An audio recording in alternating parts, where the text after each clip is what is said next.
Yes. Exchange of affidavit priority is over, and as per the liberty granted by this Honorable Justice Kapoor Division Bench, my lord. So, my lord, the next week, my lord. Now everything the other side of holiday. My lord, may I? Nothing this side. That bench is not in session. My salary has been stopped. May I be permitted to file? Yes, filing will permit. My lord, may I have your My lord. lordship's kind leave to file a WPCT application? My lord, I have obtained the certified copy of the Central Administrative Tribunal. But my lord, there is some pen marking. My lord, All for right. that reason, yes. My lord, leave may I be granted. permitted to mention regarding item number 235 of your lordship list in the monthly list, my lord, that the urgency is this, my lord. I am mentioning for upgradation. My lord, urgency is this, my lord. The railway is not introducing the mode Vande Bharat Express from Sialda division because of the shortage of land. But my lord, the railway land is there, but that land is occupying by some other unauthorized occupiers. And my lord, that matter is pending. My lord, this matter already, my lord, the arbitrator passed the award, but they have not, instead of challenging that, Last week you are mentioning it can't be done, sir. my lord, matter is very short matter, my lord. Already, my lord, two division brings judgment is our favor, my lord. We don't know. And this is my lord, the more than 300 crores project is, my lord. We are not able Why to have you start the waited? work, my lord. Why have you waited till this time? You could have mentioned earlier. It's at 2:35. That means it's running on the list My for lord, quite because we are on the impression the matter will be taken on. The matter is generally Let's see. appearing in the daily list Yes. Thursday, Yes. item number 35 to 40. But my lord, the unfortunately matter was not reached. So my lord, my It's a hearing matter. hearing matter Which year? 2017. But my lord, most unfortunate thing is this, my lord, the last Sorry. 5 years file was not traceable. What can be done? Now this side it will not be possible, sir. Please try to appreciate. Cannot do it. You mentioned after the holidays. Yes. To item number 157 of today's list, the hearing has been concluded. Only the other side has known that they have want to file some documents or not. That's all. That's all. Well, kindly fix it up. All right. Anyone else? Call the list. Item number 1,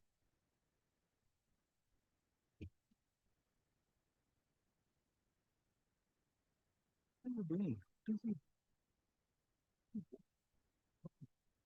Let's say original side no, Calcutta club. Applet side to. Why have you called this? This is not. No, now which one? For judgment, then original side. Original side. When this is fixed, what do you mean as your always I have told you whichever is fixed at 2 p.m. you have to call that. Original side, daily list, item number 1. Easy lordships. Yeah,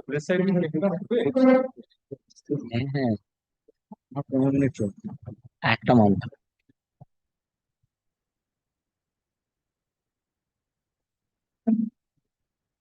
Before I hand over the written submissions, if I may just be permitted 5 minutes to have a recap without showing any. No, we want you to. Lordship. We are not limiting. We want you to. Lordship. That's why that is the purpose of listing it. Let's an appeal from an order passed under Order 39, Rule 1 and 2, dismissing my suit as not maintainable. I will be very brief about the facts, Millard. I was the Finance Committee Subcommittee Chairman of the Calcutta Club in 2018-19. As the chairman, I took some decisions. Yes. Those were ratified in March 2019, unanimously ratified by the board.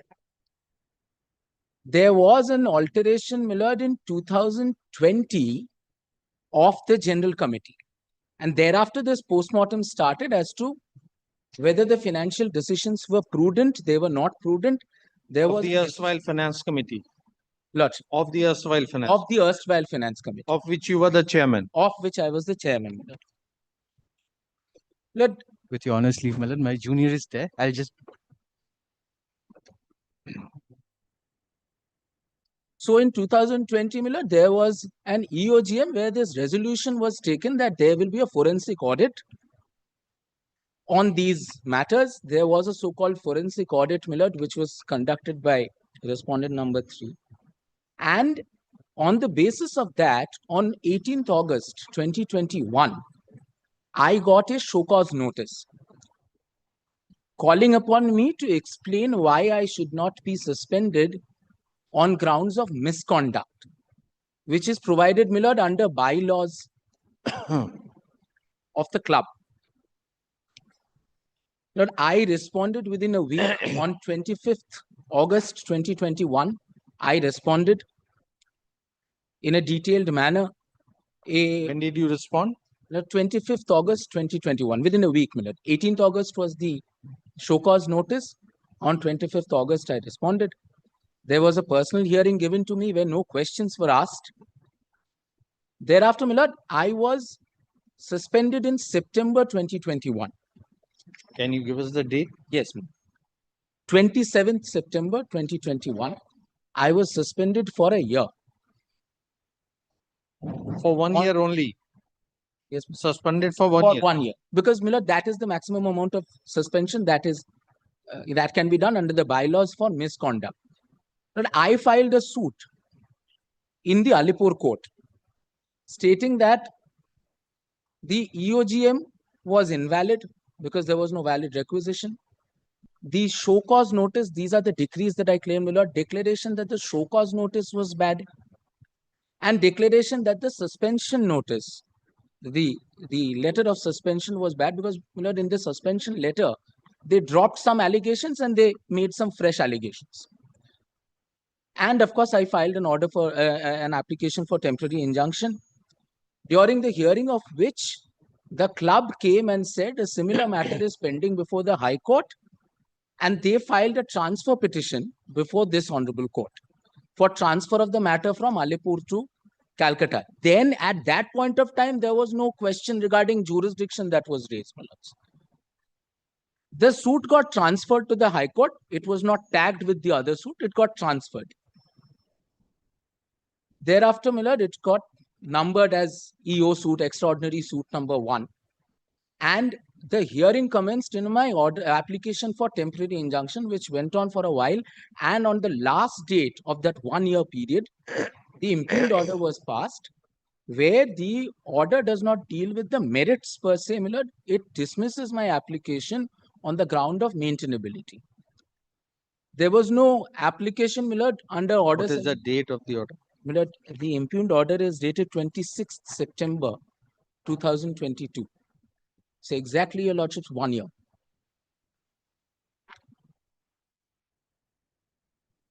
My lord, the order does not deal with the merits per se. It dismisses my application on grounds of maintainability.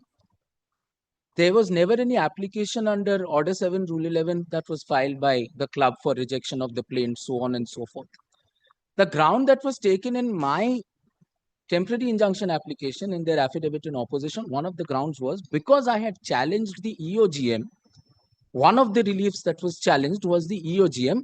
The civil court does not have jurisdiction under Section 9 to deal with the matter because of Section 430 of the Companies Act 2013. And therefore, the matter should be relegated to the NCLT. Yes. They submitted, my lords, 3 judgments. One of the Delhi High Court, one of the Supreme Court, one of the division bench of this honorable court. None of the judgments were on the fact, on the issue of suspension of a member from a club. Those judgments, my lord, one of the judgments was 2019 Supreme Court Shashi Prasad Khemka, where the issue was a dispute under 101A of the Companies Act regarding alteration of articles, whether the civil court could hear or the NCLT could hear. The court said the NCLT could hear. Then, my lord, they cited a judgment of the Delhi High Court in DDCA versus Sudhir Kumar Agarwal. That judgment, my lord, again, the court held that if all the issues raised in the suit are triable by the NCLT, if the NCLT is empowered to try all the issues, then the civil court's jurisdiction will be ousted by virtue of section 430.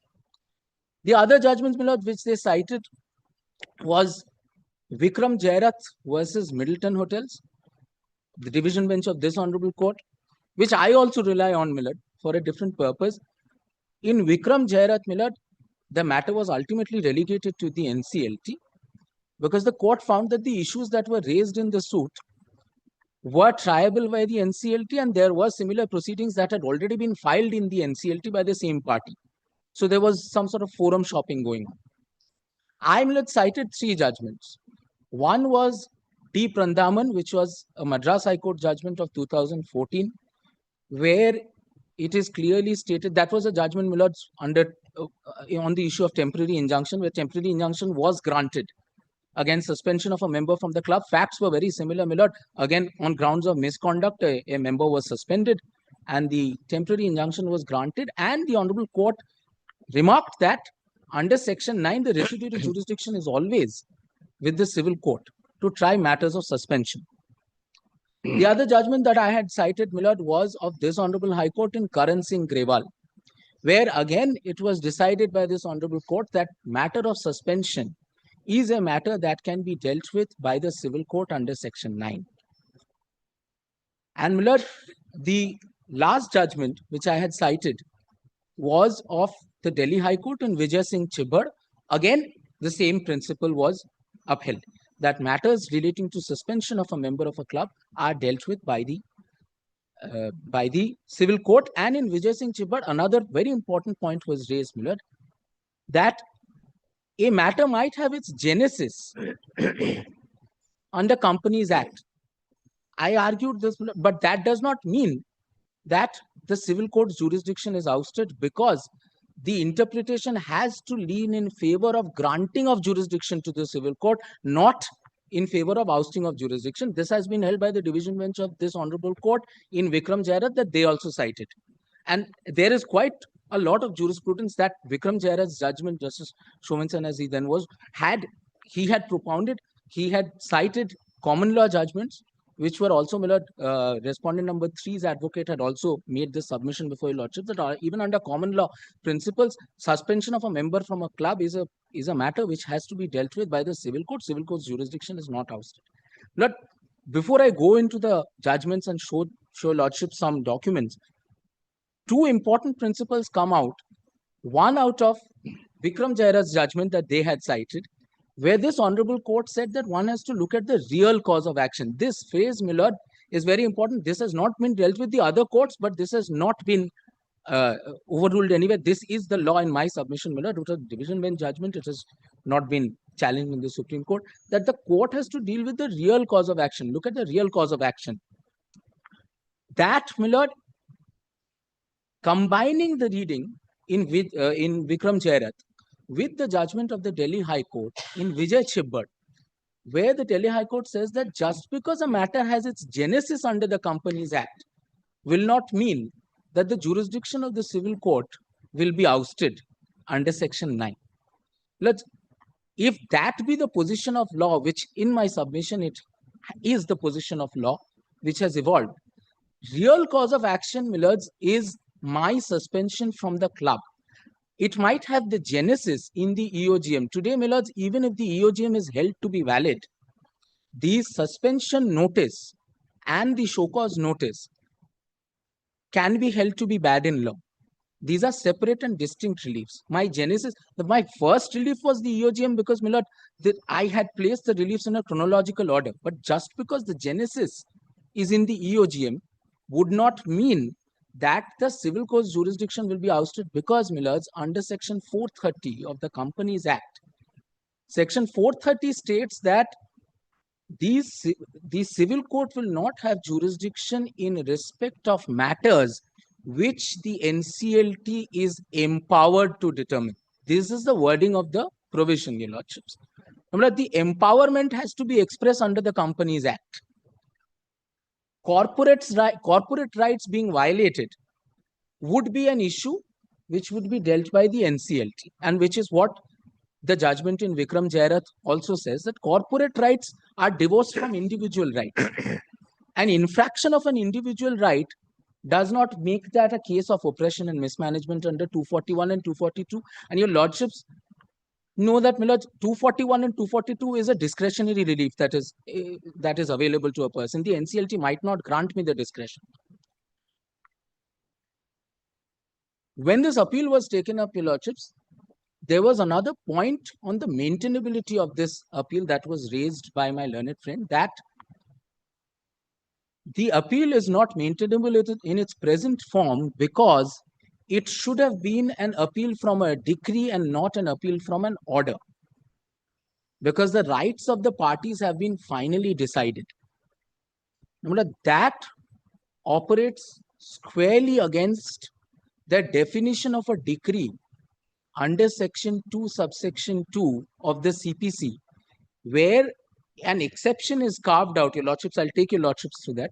An exception is carved out that an appealable order can never be considered to be a decree. If an order is appealable, my lord, an order passed under Order 39, Rules 1 and 2 is appealable under Order 43, Rule 1, Subrule R. Therefore, my lords, I could not have styled this as an appeal from a decree because of the exception created under the CPC. It could have only been an appeal from an order. Another point which had fallen from your lordships had made this query because a point was raised by them that the suit perhaps does not survive. That is what my learned friend had sought to argue, that the suit does not survive because the suspension period is over. Lords, to which I had said that under section 34 of the Specific Relief Act, a declaratory suit simpliciter is maintainable.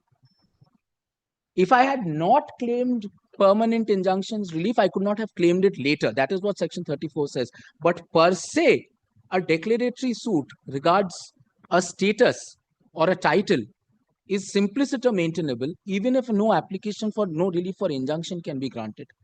Lords, today, the declaratory suit is on the point that my suspension from the club was bad in the first place. Because, my lords, if I may point out, I do not wish to go into the merits because the merits have not been examined in the impugned judgment, but no loss whatsoever has been caused to the club. All the investment has been returned with interest, and it is a more robust rate of interest than in a bank. The club has not shown any infraction of any written procedure of the club. No loss, no infraction of a written procedure. They had raised a point that investments from the Provident Fund account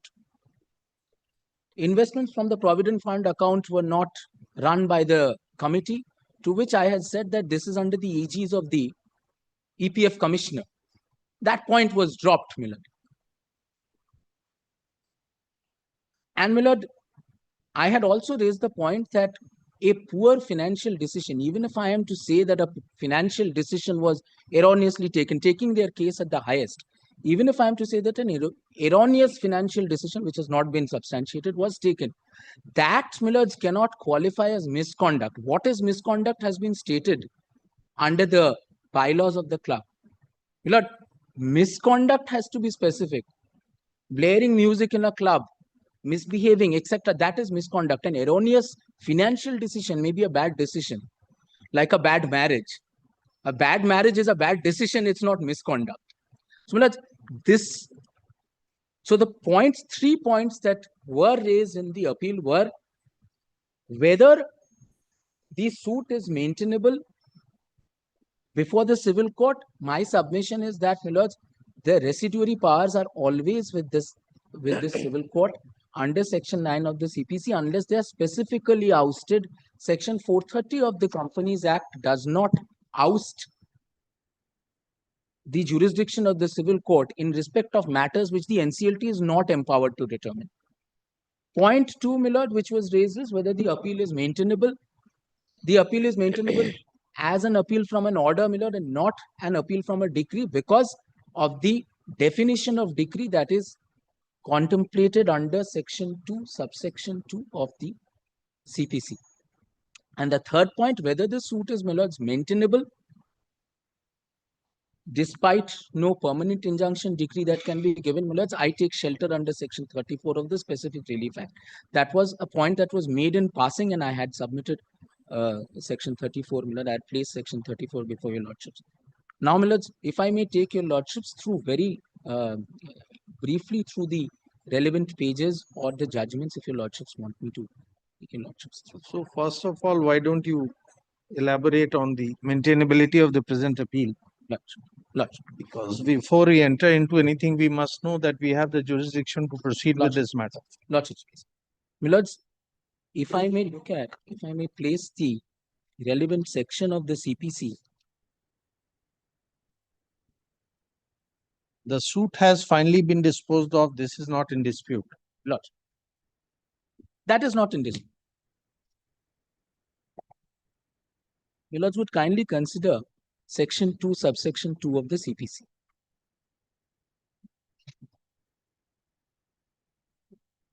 May I place it?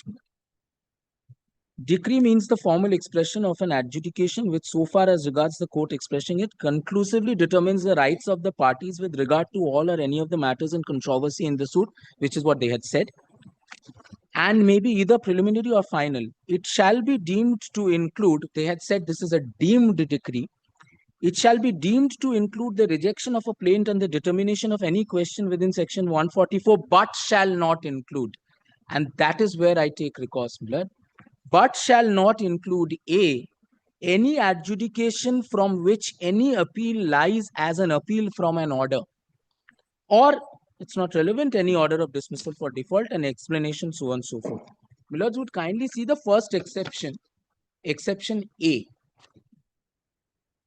Any adjudication from which an appeal lies as an appeal from an order is not to be considered as a decree. Now, Millards would kindly consider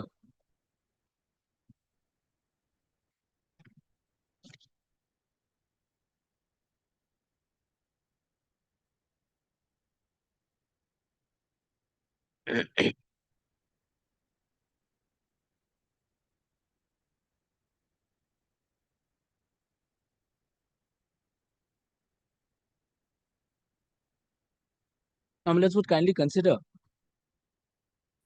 Order 43, Rule 1, Sub-Rule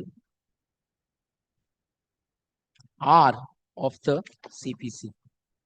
Appeals from orders.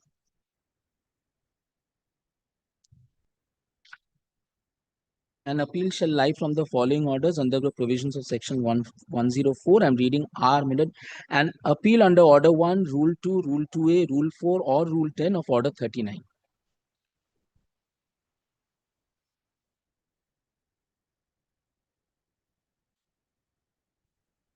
So this is squarely an appealable order, cannot be deemed to be a decree. Whatever the judgments they had cited, they were under order 7, rule 11, which is not an appealable order. However, conclusively determines the rights of the parties.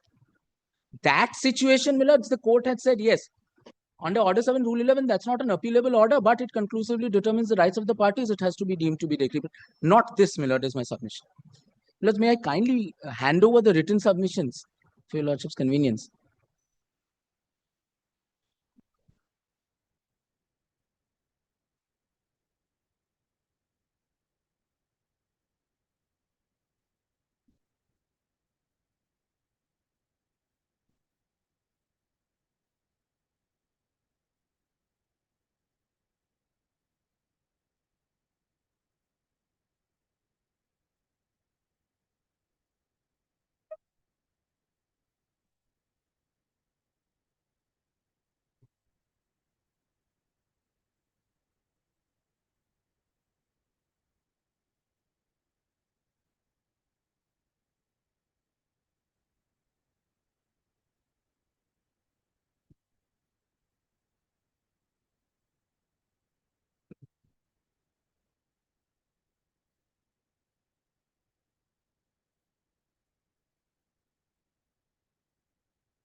So this is, according to you, this is an order passed under which provision? Let's under Order 39 Rule 1, because it is from my application, and this is what the impugned order also says, my lord.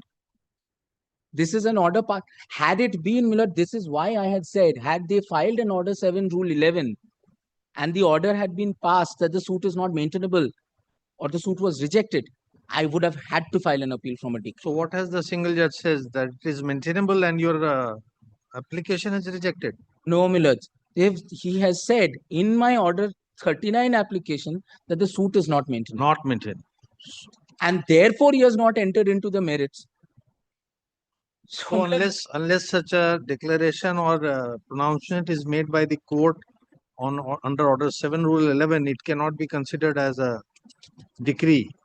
This is That what you would are be- trying to say. and my lords, also that it may have concluded. So form is more important than the substance of the order. But even if so, I still say that substance. So they have argued on form being more important. Even if, my lord, we No, that is the substance of your submission. You No, are saying the form is important because it Form is an is order important. passed under a particular provision. the provision. Yes. Whatever may be the substance, whether it says not maintainable or not, that is not relevant because Order 7 Rule 11 was not filed. Order 7 Therefore, it cannot be treated as a decree under 2. yes, my lord, and also So because therefore, according to you, the form is more important than the substance of the order. yes, my lord, and I say that with whatever conviction, my lord, I have that yes, the form is important here in this case, my lord, because of the exception under Order 2 Rule 2 sub rule the exception A under Order 2 Section 2 subsection 2. I'm very sorry, my lords. Section 2 subsection 2. No, that we have understood. The See, exclusion whatever you are submitting, yes, my lord. relying on this Order 43, Rule 1, 2, 2A4, the entire premise is that the form of the order is important. Unless that premise is accepted, all this submission cannot stand. Yes, my lord. If that is accepted, then of course these submissions can stand. Lordship pleases. Lordship pleases. Here, my lords, the form assumes importance. The substance may have been the same as an Order 7 Rule 11, but since since Section 2 subsection 2 categorically states that a decree is something that determines conclusively the rights of the parties, but does not include. My lords, we have to see Section 2 subsection 2 in its entirety. We Yes. cannot read the first part divorced from the second part and the Never, exception. never. That's Yes. if your lordships allow me, therefore, I will proceed to the next point. That's on the point of no jurisdiction under Section 430. Yeah, my lords, placed the judgments that they had cited. They had not, in all fairness, my learned friend had not differed with my interpretation of these judgments before your lordships. He had not said that this is not what these judgments contain or whatever. In all fairness, he had not said that. So, we are ad idem, if I may say, on the interpretation. My learned Whether it applies or not, that is where the dispute is. Yes. Millards, may I kindly place the judgments that they have cited? Your lordships have the case compilation that I had handed over. Yes, we have it.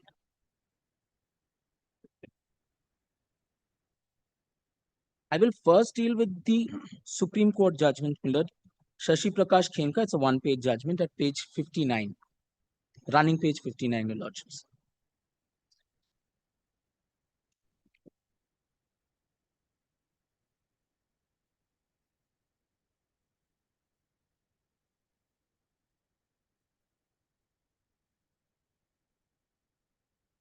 I'm relying on Millard's para 2 and para 5.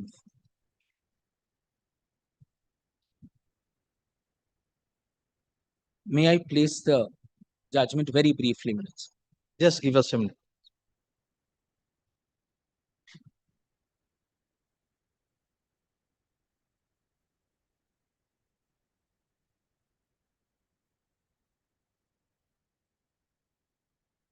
So perhaps you will say unless power is conferred expressly. Lordship pleases. Lordship pleases. And that is exactly what para 5, your Lordship sees placetum E, just above placetum E, that is exactly what it says. Shashi Prakash Khemka Millets is distinguishable on facts. That was 111A of 1956 Act. There, Millets, the power is expressly conferred. So 111A is not a matter. Millet, if I may, because I will be citing their judgment of Vikram Jairath, where a very interesting point has been made that what is the jurisdiction of the NCLT now? The jurisdiction of the NCLT now is the jurisdiction which was of the erstwhile CLB, and before that of this honorable court as a company's court. But these judgments or the facts here regarding suspension of a member, even if it had been filed for argument's sake 40 years back, going back in time, if this honorable court were dealing with this matter as a company's court, this matter would have been heard by the suit court and not the company's court. There is no infraction of the Companies Act in this matter, real cause of action. So, I am relying on para 5 above placetum E. Thereafter, if your Lordship. So according to you, is the suspension, we are trying to understand whether the suspension is severable from the EOGM. Yes, that is my point, your Lordships. So if there is no EGM, how the suspension order can come into existence? Because, my lords, what is the EOGM really hold? The EOGM gives the power. No, does the suspension, where is the suspension order? Yes.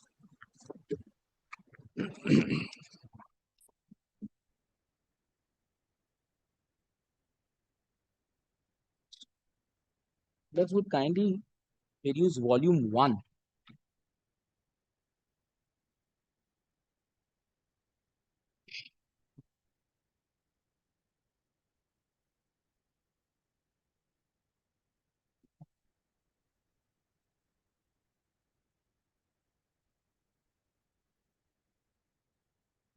Running page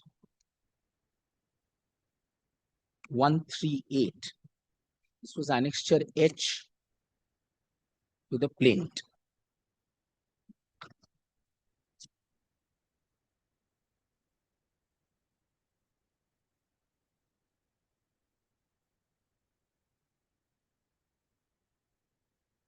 And exactly what your Lordship is asking me, your Lordships can see under page 140. Just the last line.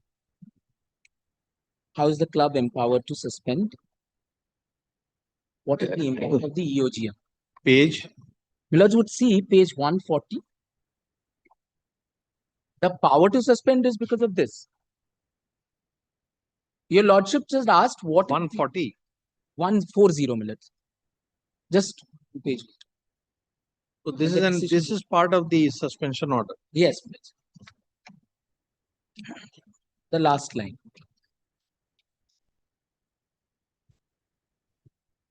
Therefore, his misconduct, etc.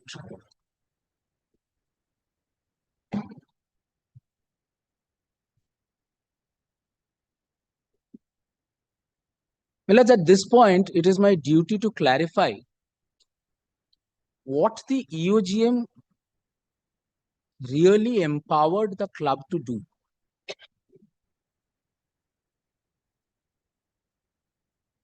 The EOGM simply empowered the club to call for a forensic review of the actions of some of the committee members, including my client. The forensic review does not qualify any of these actions as misconducts. The forensic review says so-and-so decision was taken, so-and-so, this is whatever. And even some of the allegations that were there in the forensic review were dropped later on by the club. But I'm not going into that.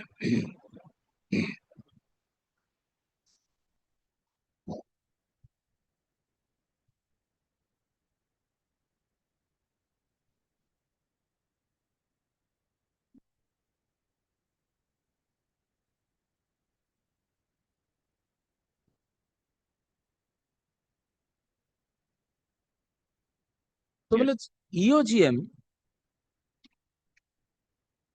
not much is said even in the plaint, my lords, because that might be the genesis, but that's not the real cause of action. EOGM only empowered the forensic audit to be conducted. The forensic audit does not qualify any of these acts as misconduct. This is the opinion of the club. So, my lords, coming back to what fell from your lordship as to whether divorced from the EOGM, the cause of action stands, my lord, my submission is yes, it does. Today, even if the EOGM is held to be valid, the show cause notice, which is my second relief, and the suspension notice, which is my third relief, the foundation of my relief, those can be tested on their own Show merits. cause and suspension have to be read together. Lordships. Where is the show cause? Yes. The show cause. Lordships would find at running page 76. No, my lord, yes, 76 minutes of the same volume.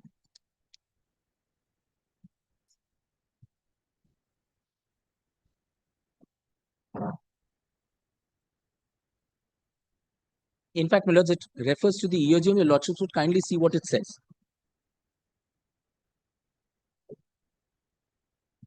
That is the limited extent of the EOGM.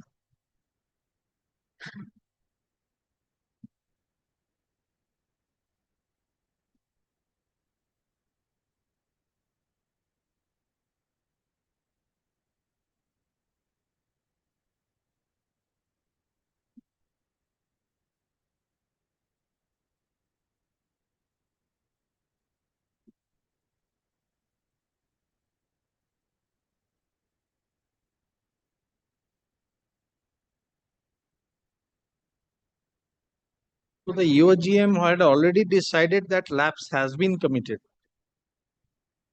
The EOGA did not ask for a forensic analysis to ascertain. It said the analysis will ascertain who has committed. Yes. The Because- EOGM had decided that somebody has committed a lapse. So the Because- lapse was already decided. These lapses were alleged on behalf of various subcommittees, because it was No, not the just one regarding you is resolution number 3. the one regarding me is resolution. Yes, it Not- says to identify the persons who are may be responsible for the lapse pertaining to the finance. It does Definitely. not say that lapse is yet to be ascertained by anybody. Lodge. So lapse we have found. Now let the forensic guy find out, that this financial expert find out who has committed it upon going through the transactions. To go into the facts, Miller, these lapses that were being spoken about were just not pertaining to the finance subcommittee investment decisions. They pertain to the bar of the Calcutta Club and so on. And so No, forth. resolution 3 is Others- regarding only you. You No, please read it, resolution number 3. Yes, Miller. Identify the persons who may be responsible. No, you resolved finance of the club. that a detailed forensic audit for the financial year 18-19 Yes. and 19-20 be carried out by a reputed chartered account firm with a view to identify the persons who may be responsible for the lapse pertaining to the finance. Millard, may I kindly to indicate what I am submitting? So this is a communication of the resolution. Yes. We have not seen the resolution. The resolution would contain the agenda, the minutes, everything. So unless it is seen with that resolution, you can say that it does not only deal with that issue. Millard, may I- But when it is read with the when the resolution is seen in detail, minutes of that day, then only it can be revealed whether. what can assist, Millards, perhaps what can assist your lordships is, if your lordships see the executive summary of the EY report, the Ernst & Young report, which is No, a few that will pages not later. that will not shed any light on the EOGM. No, Millards, but what it will shed light on is resolution 3, when they talk about it financial- cannot. It financial cannot. It irregularities. has nothing to do with resolution 3. Right. It has been assigned a duty by the club which it is performed. It has nothing to do with the resolution. Millards, may I kindly implore your lordships to take up the executive summary, Millards? I am not going to delve deep We into are the trying facts. to look into what is the EOGM. You say that it has a larger scope. It is not only for me. Yes. So when you say that, you must substantiate that. On which basis you are saying that? Yes, Milord, which is why I'm relying on the EY report. When they talk about financial irregularities, when they talk about That has financial- not come into existence yet. That has not even come into existence yet on the day of the EOGM. Yeah. How can it? It's a futuristic thing on the date of EOGM. I appreciate what is coming from your lordships. Milord, I'm just trying to.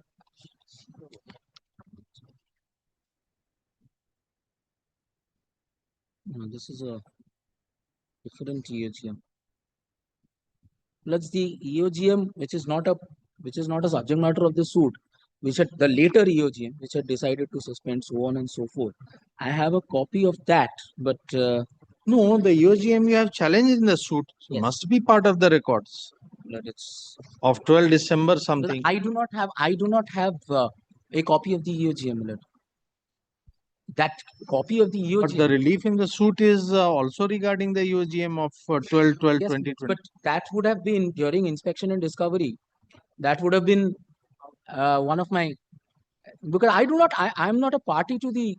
But you are aggrieved by the EOGM. Yes, That but you are aggrieved. Calcutta Club did not share a copy of the EOGM with No, me. because the suit did not proceed. They raised an issue of maintainability, and on that maintainability itself, it was dismissed. Yes, yes, So therefore, there is no occasion to delve deeper into the matter in those proceedings. and call for the EOGM. Yes, but perhaps if the suit had proceeded, your lordships, arguendo the suit had proceeded, Calcutta Club would have been asked to produce the EOGM, because I do not have possession of the EOGM. Only they do. That you must have stated in the plaint.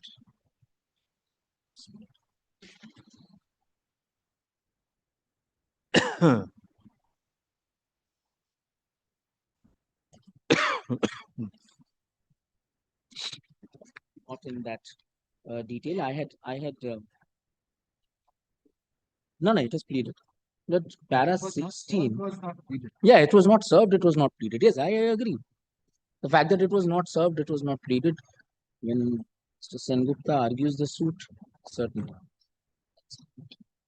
I have mentioned the EOGM, that's at paras 9 and 16 of the plaint. Yes, madam. Page 4 and page 7.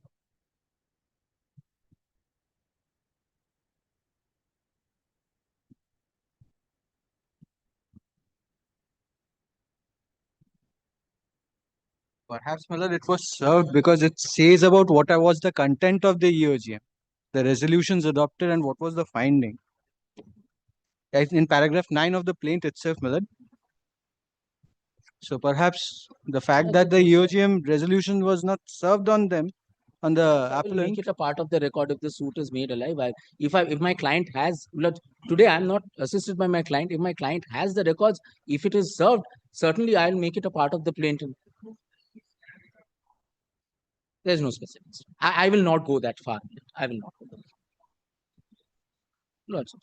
And today, Milord, if the suit is revived, and if actually the service has been made, Milord, I will not hoodwink the court. I will bring that on record by filing additional documents. But let's.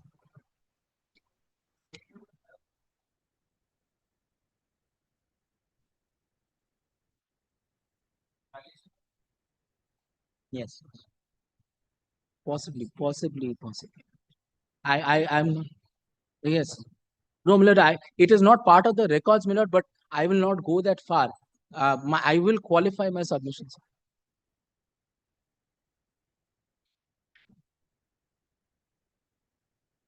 Since your lordships were seeing page 76, which is the show cause notice, your lordships would, and again, I'm not delving into the allegations, again, matter of trial, Milord, but page 77, these are the allegations.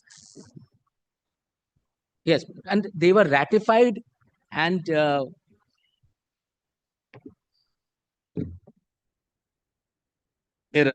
Judgment. It will not constitute a misconduct. Yes, and they were unanimously ratified, your lordships. There is nothing that precludes a unanimous ratification ex post facto. In fact, Milord, the point of ratification, even under contract law, if we take the principles of agency, is that an act is ratified ex post facto.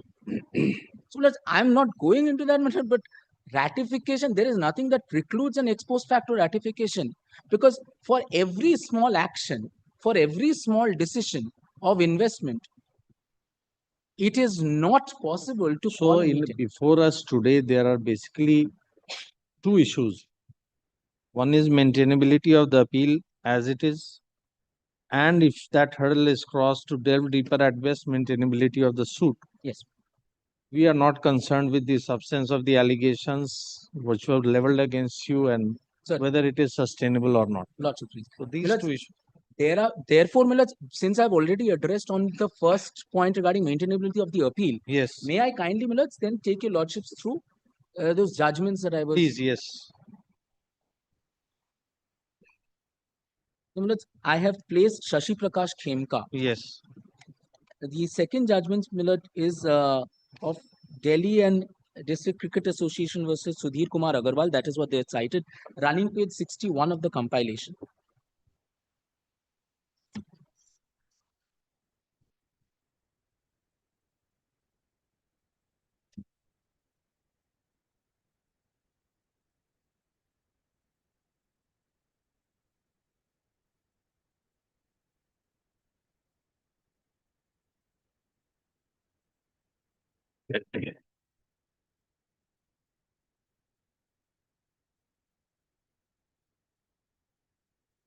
Here, of course, Millard, in order 7, rule 11 was filed on the ground of jurisdiction.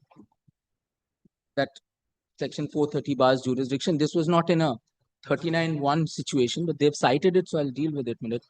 Your lordships would kindly take up page 62, para 4, which deals with the reliefs that were claimed in the plaint. This the Honorable Delhi High Court has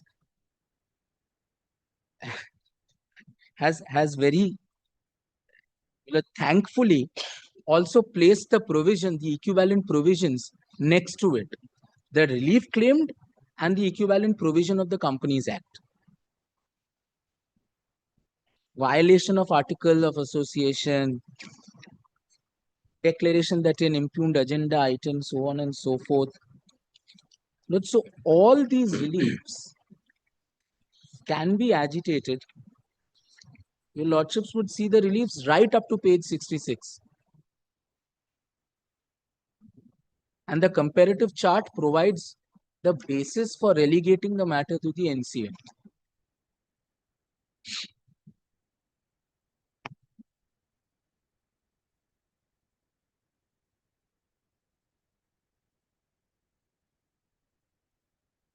I will only show one more paragraph, Millards, your lordship's permission, Millards. Para 20 at page 78. That's what I rely on.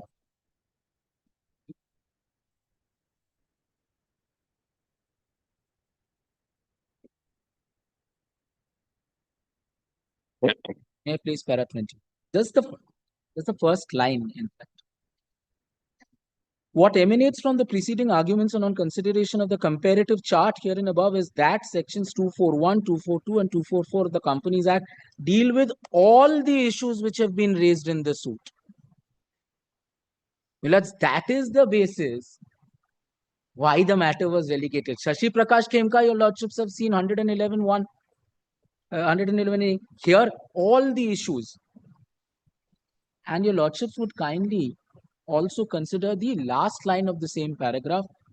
The Supreme Court has held in Shashi Prakash Khemka that the scope of 430 is vast and the jurisdiction of this bill code So your first relief is not covered either by 241, 242 or 244? No, I am saying first relief may be covered by the Companies Act, but suspension, the second relief is the show cause notice, the third relief is the suspension notice.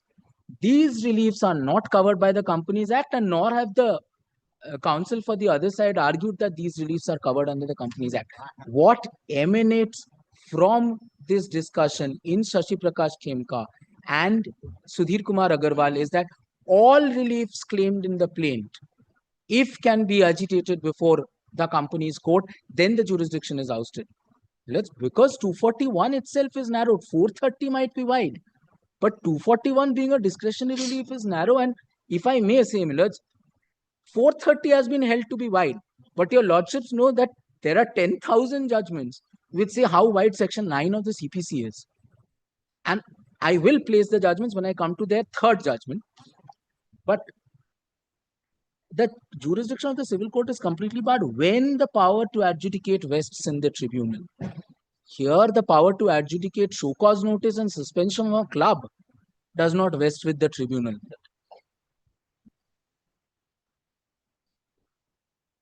So, I'm relying on all the grievances. Third line of para 20. All the grievances agitated in the suit have to be raised. So merely because the first relief is barred, that will not preclude the jurisdiction. Because this has fallen from your lordship, before I go to the third judgment, may I show one judgment that I had placed? Because that is exactly what the Delhi High Court says, your lordship. May I kindly place Vivek Shibbar, page 22. 22. Yes.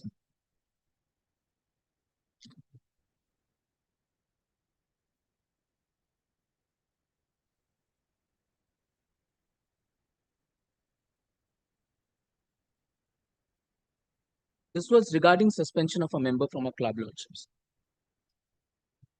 The case was made, it sought to be made out that 430 bars it and so on and so forth. Now, taking your lordships through that.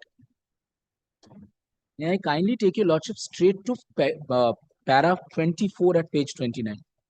Para 1, sir. Yes.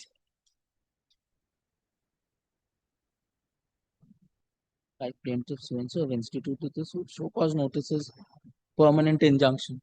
So there was no assail to the resolution. Yes. There was no assail to the EOGM. It Yes, was a there suit was. only for. So here all the reliefs Could have been granted by the civil court. Yes. I bow down to your lordship. That is true. But what I'm relying on, Miller. Yes, which paragraph? Para 24, 25, your lordship sees.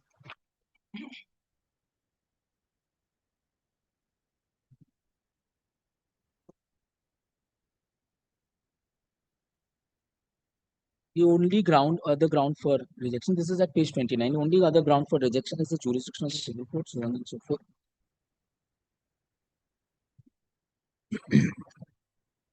That's para 25.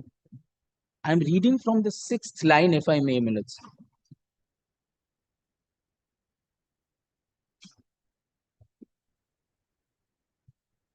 I'm pausing because I know that your lordship likes to go through the judgments before we place. Therefore, I'm pausing. It's better to know the background. Otherwise, we will not understand what you're trying to say. Lordship, please. And if we clarify in your presence, then it is better. Otherwise, we'll be grappling with it afterwards. Lordship.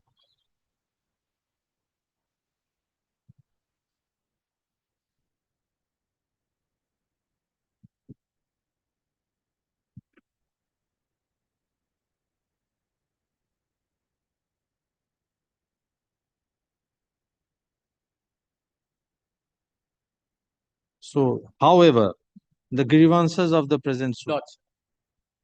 Though it may have its genesis. So that is what you have been submitting. That is what I have been, and it fell from your lordship when your lordship was considering the other judgment in Sudhir Kumar Agarwal. That all reliefs, so marrying these two judgments, my lord, if all reliefs can be granted, then the matter is relegated. But just because something has its genesis, EOGM, does not mean that the matter has to be relegated to the NCA. No, but the line after the comma is important. The subject matter, yes, is not mismanagement. This is what I have also claimed, my lord, that this is not mismanagement. But that is a subject you have raised in the suit. You have assailed the EOGM. So, see, you may today say that I will not press or I will not pursue that remedy. But today, the order of the suit, the single judge has to be seen in the context in which it was passed. So, there was no foregoing or forgiving of that issue.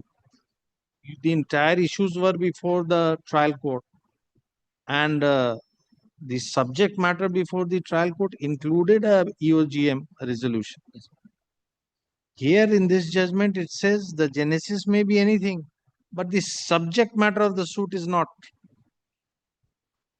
Which brings me, your lordship, to the other judgment. Let's see. Subject matter. Now, Let's see. I am grateful to your lordships that the word subject, that the phrase subject matter has been used and not reliefs or decrees. What my learned friend is trying to say, subject matter is different from reliefs or decrees. Millards would kindly now see. No, that Vikram subject matter ends at terminated. So we are not just reading two words. The subject matter of the present suit is not mismanagement, but the action of the defendant of issuing notice to the plaintiff to show cause. So it starts from the point of issuance of notice. It does not start from the point of the EOGM. But Millards, my argument, my submission today is, Millards, Because the facts have to squarely cover the facts of the case before you can place reliance on it.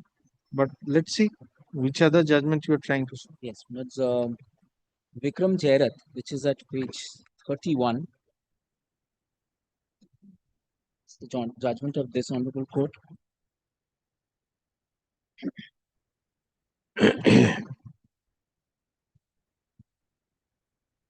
In Vikram Jairath, Millards, the impugned order did not dismiss the suit, rejected the prayer for ad interim order. This is the judgment cited by them. Millards, I will borrow a few paragraphs.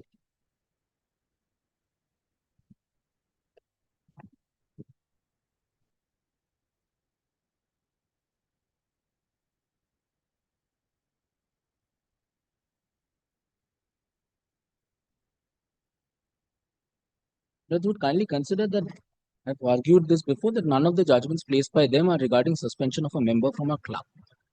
They talk about infraction of provisions of the Companies Act, which is not what is. Let's kindly look at. I will come to the most relevant paragraph, but the discussion really starts on this issue from para 20 at page 13.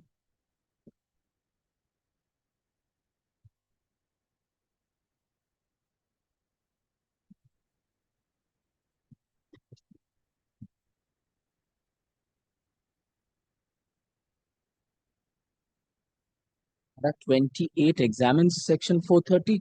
2930 is very relevant for my submissions.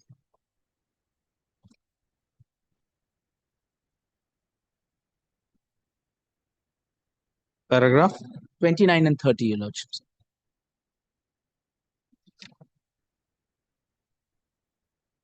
I will go on a little further to paragraph 33 also, but I would like to place 29 and 30 subject to Millard's permission. please. Yes. It's 29. Under the old regime, the High Court as the company court entertained matters in respect of the Companies Act. With the constitution of the present NCLT and the predecessor CLB, the jurisdiction, powers and functions hitherto expressed by the CLB or the High Court as a company court under various provisions under the 1956 Act have now been conferred to the NCLT under the 2013 Act.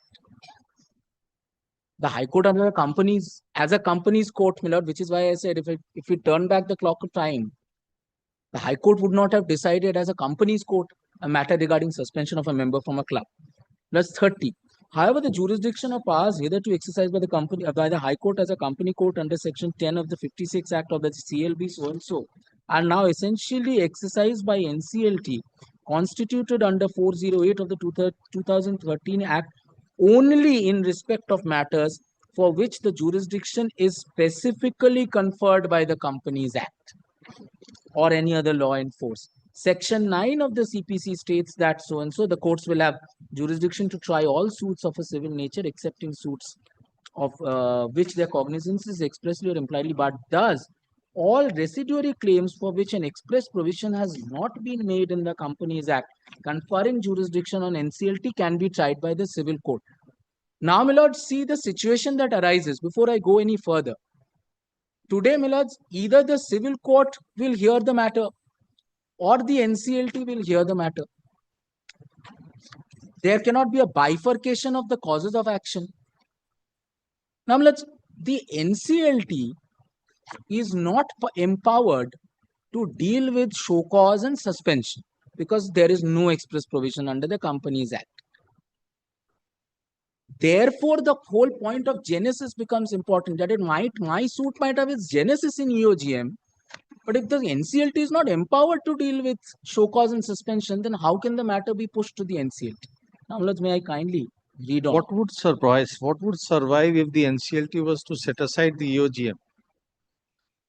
The suspension, the show cause notice, Millard. Could it survive once the EOGM is set aside? No, if the EOGM is itself set aside, I'm sorry, Millard, I mistook your lordship's question. If the EOGM is itself set aside by the NCLT, then all of it will collapse. then fall all to the act ground. emanating, which is why, Millard, it was my first relief. It may not be my real cause of action, but it is the Please read your first relief. Yes. The wording all acts emanating there. emanating. You have said emanating there. So therefore, Therefore, what whether it can be separated is severable and can be divorced from the first relief, that is why we asked you. Anyway, but if it cannot be severable, and if this whole matter goes to the NCLT, and another aspect of the matter is, can the suspension be interfered with without challenge to the EOG? perhaps not, which is why I had to include the EOGM. But, Millard, today the scenario is, if you proceed to challenge the suspension without challenging the EOGM, what relief can be granted to you? Well, it's because no, there, Millard, I draw issue, Millard. The EOGM, let us say, Millard, today if I had not challenged the EOGM, that's what we are saying. Just visualize. Then Yes. what relief could be granted? They would come and say that there is a decision of the EOGM. He has never assailed it. How can he challenge the but the EOGM, yes, true, which is why I had to really look at the genesis, Millard. I had to make it part of the cause of action. But Millard, today, I am looking at the reverse scenario. If today your lordships today your lordships restore the suit, and after trial, the court finds that the EOGM is valid, the civil court finds that the EOGM is valid, I'm asking myself whether the civil court can still hold that the suspension was invalid, the show cause notice was invalid. When? The EOGM, the civil court finds that the EOGM is valid, because the EOGM, I have said, was not valid because of improper requisition, so on and so forth. Under the So EOGM, whether it comes within the jurisdiction or there is a bar, that is the issue. Yes, but today, whether the civil court will look into it in view of the provisions contained in section 430. But Millard, if the other reliefs and you are not disputing that the relief to that extent may be barred by 430, but you are saying divorce that the other relief, which cannot be subject matter of the jurisdiction of the NCLT, are required to be considered under the residuary jurisdiction of the civil court under section 9. But it is inseverable as it appears. And as you probably agree, because the nature of relief you have framed in the suit, you know you cannot proceed unless you challenge the EOG.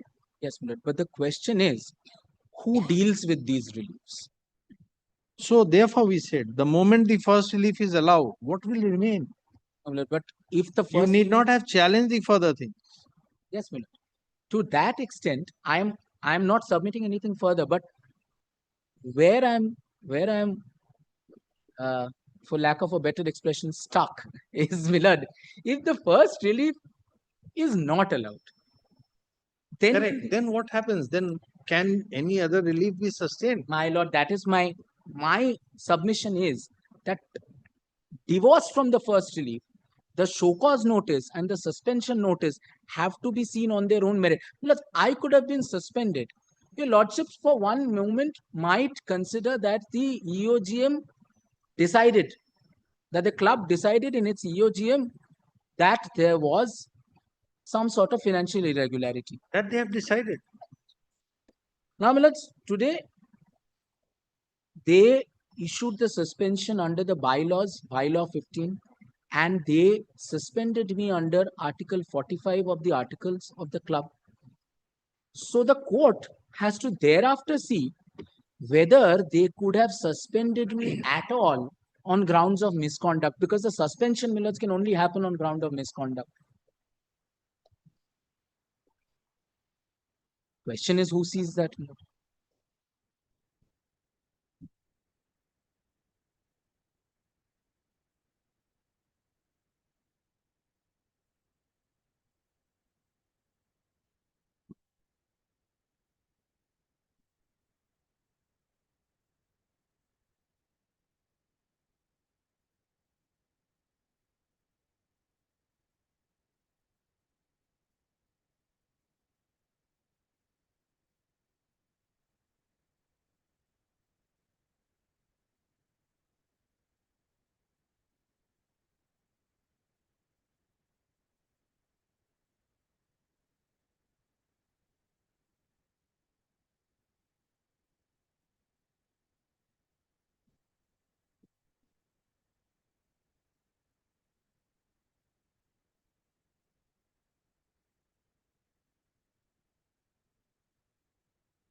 Because I'm only, before I go into, because this is the only lengthy judgment, the other judgments are shorter.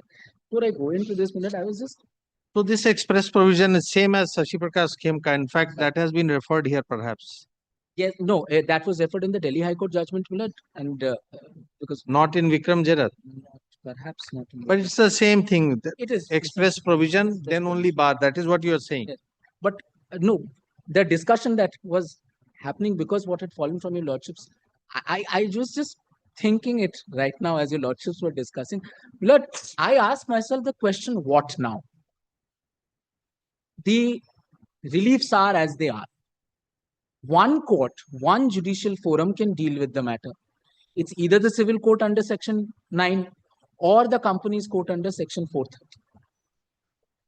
So the question really comes down to which is broader, 430 of Companies Act or section 9 of the Civil Procedure Code.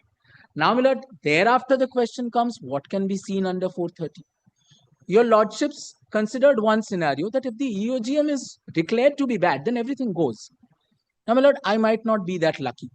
The EOGM might be upheld by the NCLT. Then the question of what now comes. Can the NCLT even be empowered, my lord, to look at the issues of suspension and show cause? In my submission, no, my lord, because 430 talks about powers being granted by the Companies Act.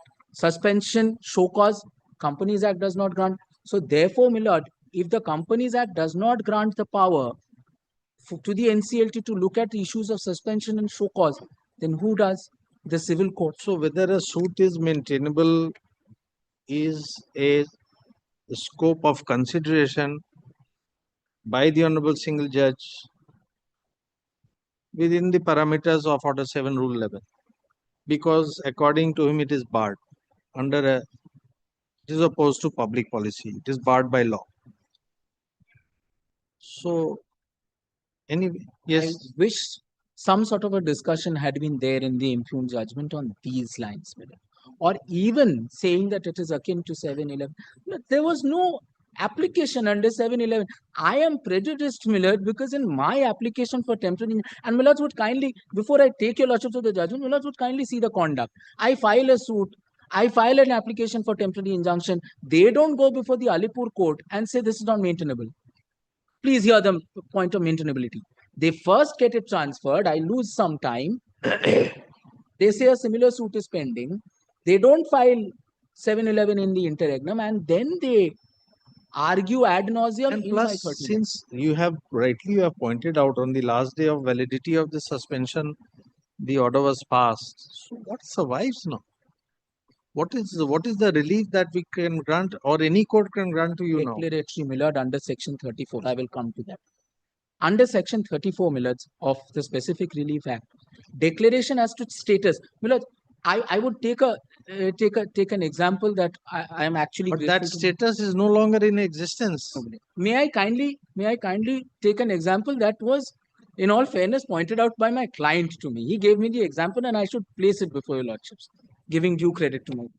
He said that today I am ousted out of my house. I'm thrown out of my house for a day. Tomorrow I'm invited back in. Can I file a suit for declaration that for that one day I should not have been thrown out of the house? I might have been welcomed with garlands on the next day. If my lords consider that I cannot file a suit, then I will be thrown out of the house every day and welcomed the next day, because no suit will be maintainable. Which is exactly why, my lords, section 34 of the specific relief comes into place. I will place it at the end, my lord, because this is a question that your lordships had inquired of me previously, that what survives? What survives is, my lord, a declaration that the suspension in the first place. My lords, today I will be very candid before your lordships. My client is 84 years old. He is continuing with the suit, and he wants to continue with the suit only because at the fag end of his life, it has been alleged, after 50 years as a chartered accountant, 55 years as a chartered accountant, director of several companies, so and so, at the fag end of his life, it has been alleged that he committed misconduct. Now, that is the only declaration of status that he wants, that was wrong.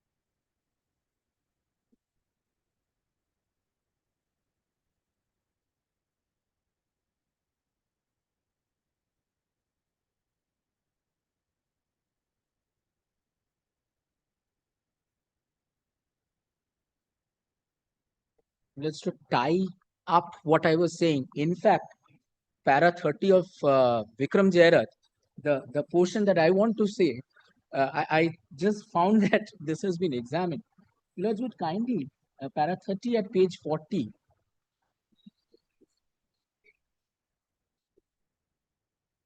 Yes.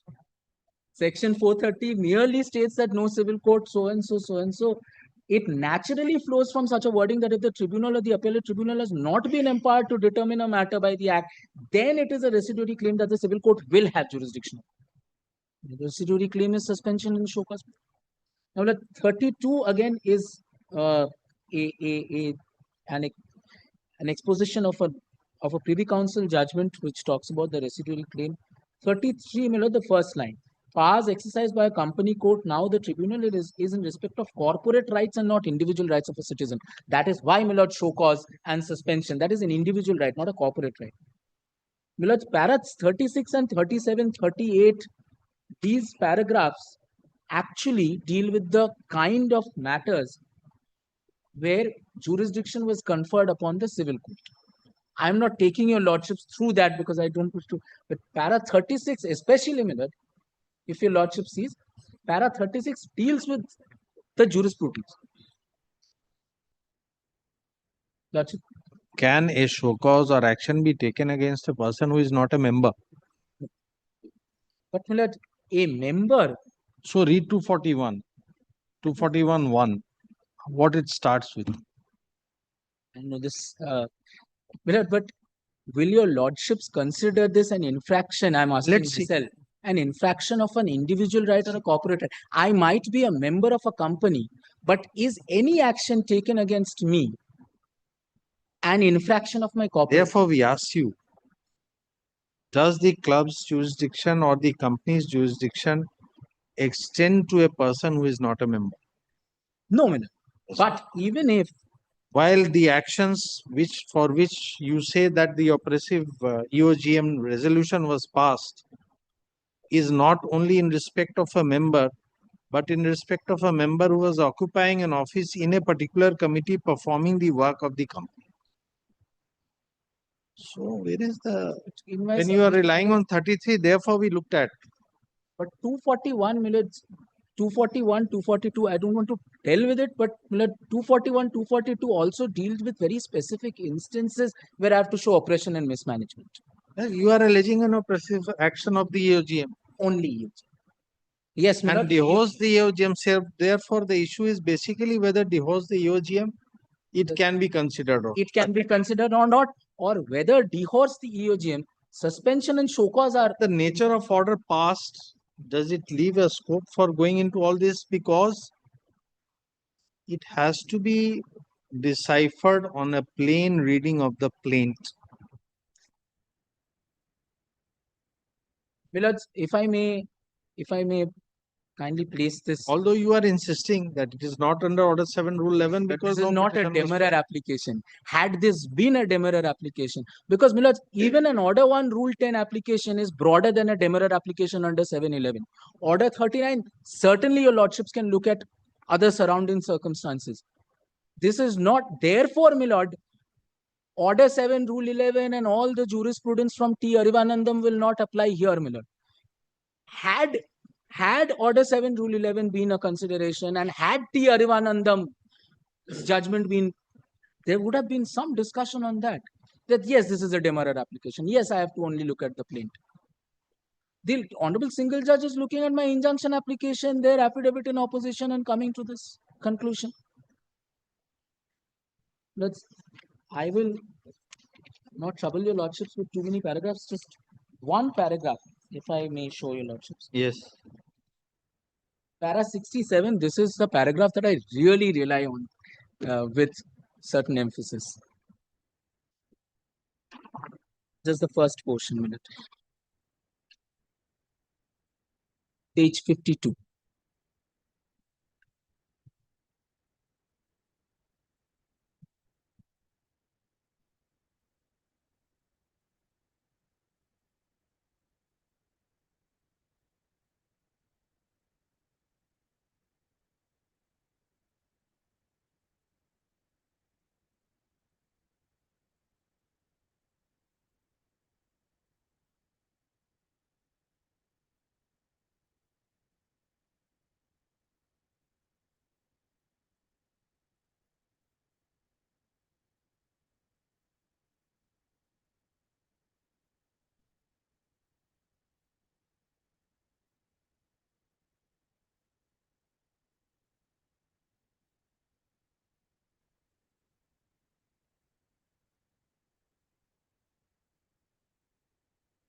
So plain, that's what we are saying.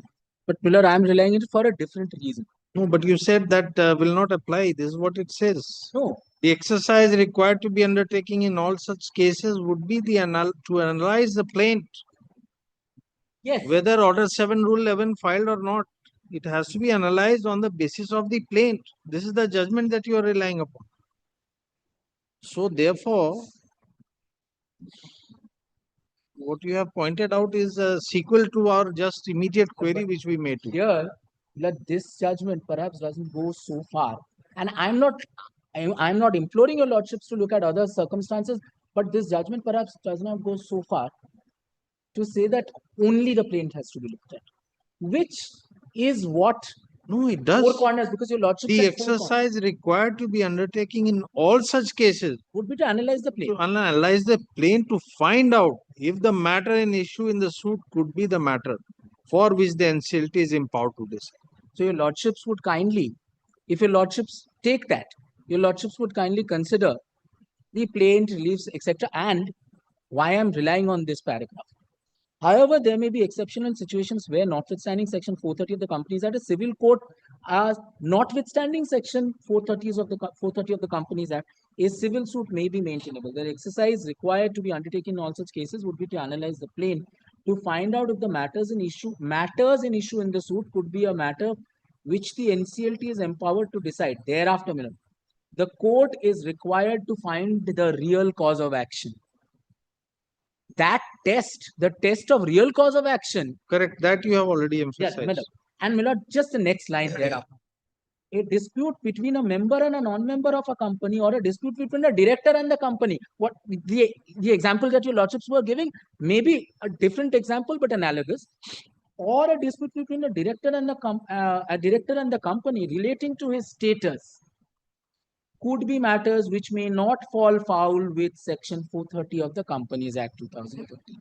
My lord, so status, director is certainly a member of the company, but even if a director files a list against the company, qua his status, that is a matter that will be considered by the civil court, not the NCLT. Now, my lord, would kindly consider the last paragraph,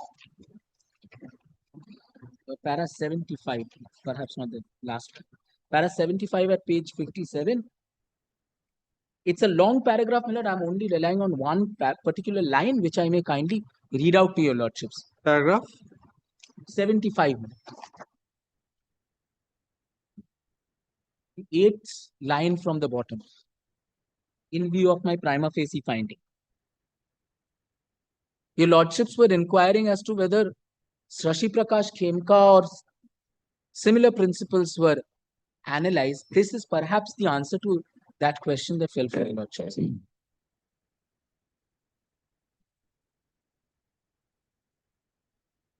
Any of the reliefs, all the reliefs.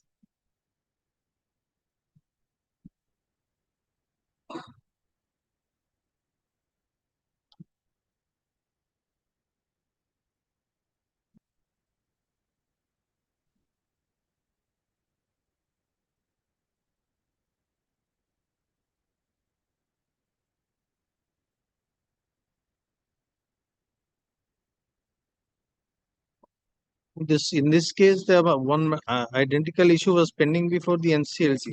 Which is why it was relegated. This was a case of forum shopping, which is why I had also said that this is not relevant with regard to the facts. It is distinguishable in facts. But Millard, with regard to the law that has been laid down, the test of real cause of action, with some certainty, I can say, Millard, this test has not been evolved by any other court except our High Court. The test of real cause of action, and this would hold to be good law unless some other test is evolved by the Supreme Court. Millard, very quickly, I will just cite the other two judgments that I had cited. The first being D. Prandaman versus Towers Club, page 1. I'm relying at para Millard's 7 and 9. It's Madras High Court. This was a case, Millard, where a member had been suspended on grounds of misconduct. Whereas the first judgment. First judgment, Millard, would kindly come to page 3.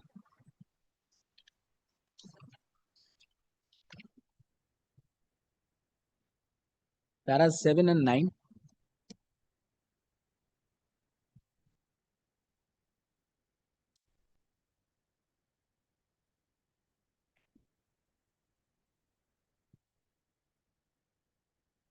Seven is Millard's a general proposition, but Millard's 9 is just that one sentence, as contended by Mr. M. Venkatachalapati, senior counsel for the petitioner. The relief sought for in the suit relates to the civil right of the petitioner, which is not expressly or impliedly barred by any law. Millard, therefore, that's the question. That's the answer to section 430. In that case, also the resolution was under challenge. No, Millard, it wasn't. It wasn't. But suspension, misconduct on the grounds of misconduct. Resolution was not under challenge. So on the ground of being violative of the bylaws. Injunction. This is an injunction matter. This I had placed because of the injunction. Millard would kindly consider just one more paragraph on this judgment, and rest of the paragraphs are on injunction.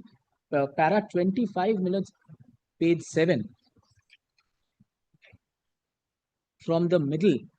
Similarly, the petitioner as a member of the club is entitled to certain rights as per the bylaws. When there is a violation of any rule relating to the bylaws, the petitioner, being a member, is entitled to raise his legal plea by approaching the civil court. Infringement of the right of a member cannot be justified by the administration of a club, saying so and so. Very good. And Millard's, the second judgment that I am relying on, Karan Singh Grewal, judgment of this honorable court. Again, suspension and 430 was raised.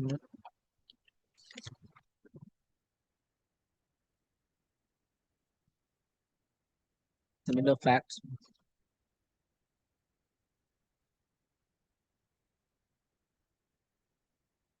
So passing of this order by the single judge, does it preclude you from approaching the NCLT? Yes.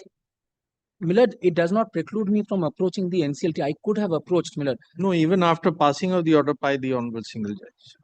Yes, because the honorable single judge has said the suit is not maintainable. So therefore, does it preclude you from No, approaching? it does not. But I am prejudiced because Millard, my submission is that the NCLT will not really look at 241, 242. That is a discretionary relief. It will not look at suspension. And because their argument before the NCLT, when I filed the suit before the NCLT, their argument will be, these are individual rights. This is not a case of oppression. Suspension is not a case of oppression. This is an individual right. This is not a corporate right. Millard would kindly, because this judgment of Karan Singh Grewal,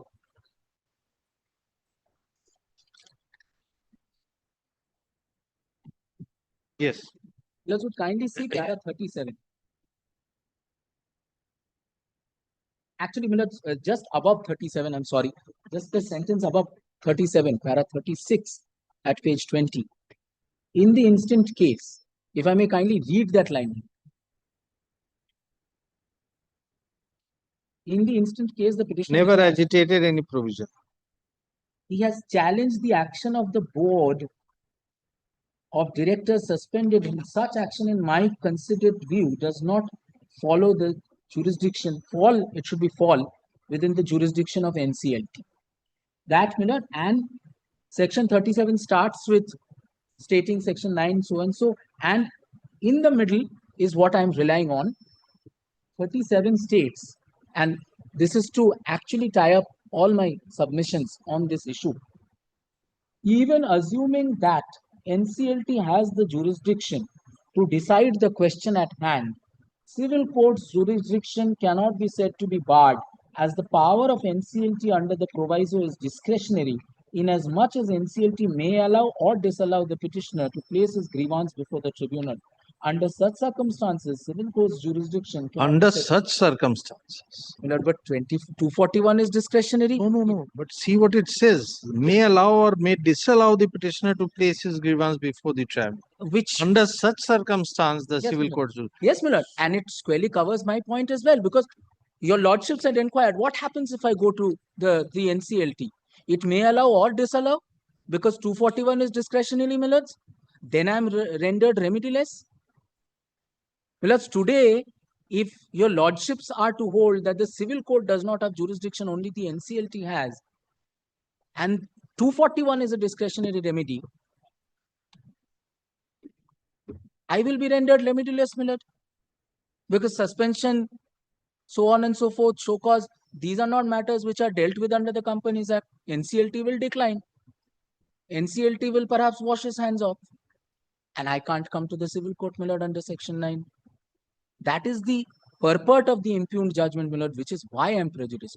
My lords, may I kindly just touch upon the last issue? I do not have any further submission on the aspect of 430. I have labored much on that, and your lordships have been patient. Just the one point that your lordships had inquired as to what survives.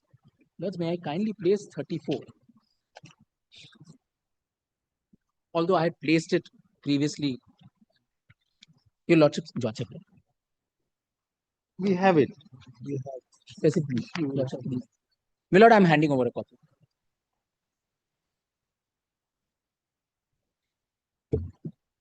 Lords would kindly see the specific relief act.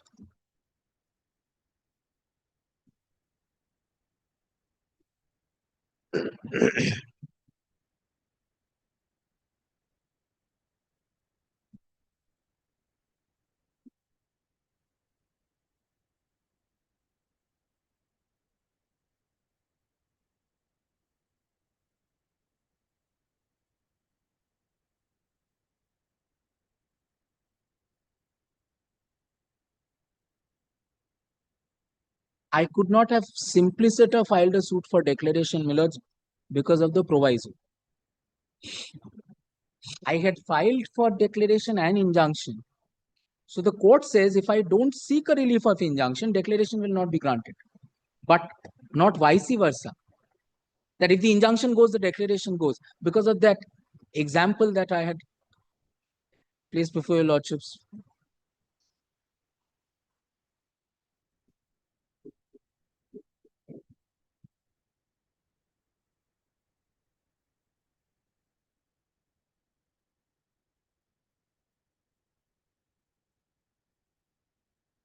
So my submission, my lords, is that the declaratory relief can always be maintainable, because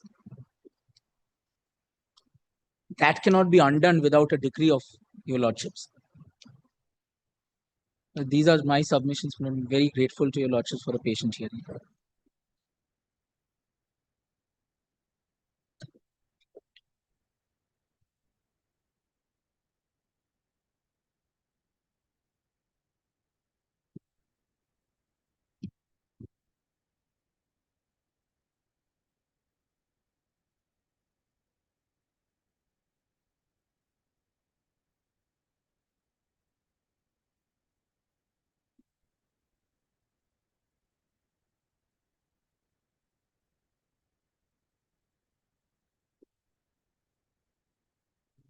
The first issue in this matter would be, though I don't have much time to perhaps to be able to conclude today, but nonetheless, Miller, I'll begin today. 1 घंटा नहीं है. my learned friend says that I argue for more than 1 hour, after my learned friend has argued for 1 hour 40 minutes. But that Only has to, my lord, respond to my. Yes, we would like you to perhaps conclude perhaps today. it needs to be Rejoin, heard your out, lordships. because I will not.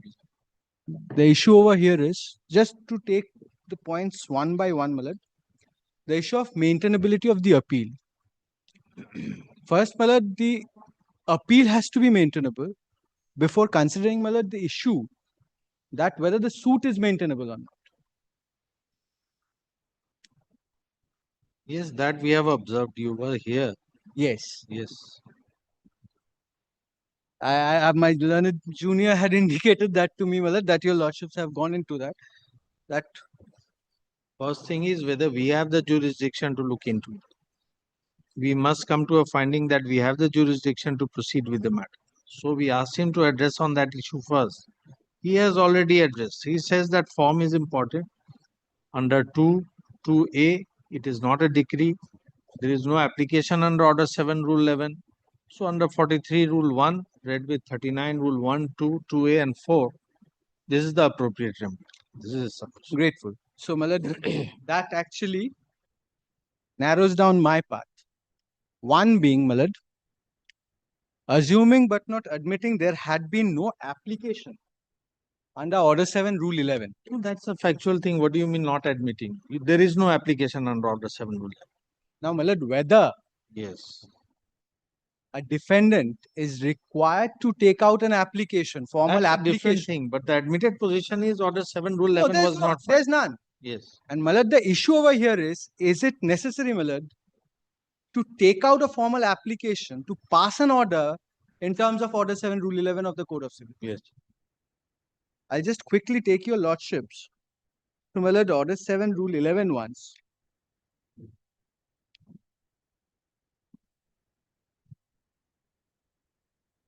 Oh, yes, sir.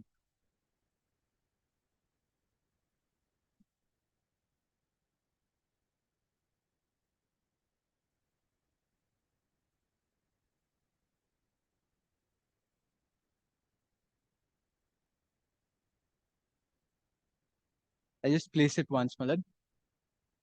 Rejection of plaint. The plaint shall be rejected in the following cases. A, where it does not disclose a cause of action. B, where the relief claimed is undervalued and the plaintiff, on being required by the court to correct the valuation within a time to be fixed by the court, fails to do so. C, where the relief claimed is properly valued but the plaint is written upon paper insufficiently stamped and the plaintiff, on being required by the court to supply the requisite stamp paper within the time to be fixed by the court, fails to do so. So D. nowhere it says making of an application. Absolutely. All right. Grateful, man. Grateful. That is the issue. Whether a court can pass an order in terms of Order 7, Rule 11 of the Code. So since there is no such requirement, this is nothing more than an order passed under Order 7, Rule 11. Grateful. Because, my lord, a court always has the jurisdiction, my lord, to scrutinize a plaint which is filed before that court.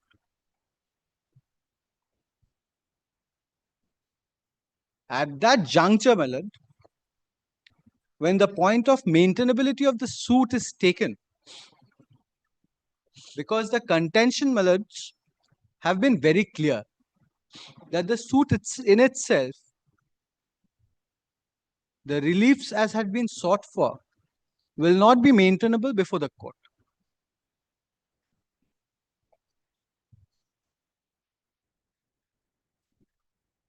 So when the issue of maintainability is taken at the threshold, my lord, when the application under Order 39, Rules 1 and 2 were being moved, had been considered by the learned single judge when he had delivered the judgment.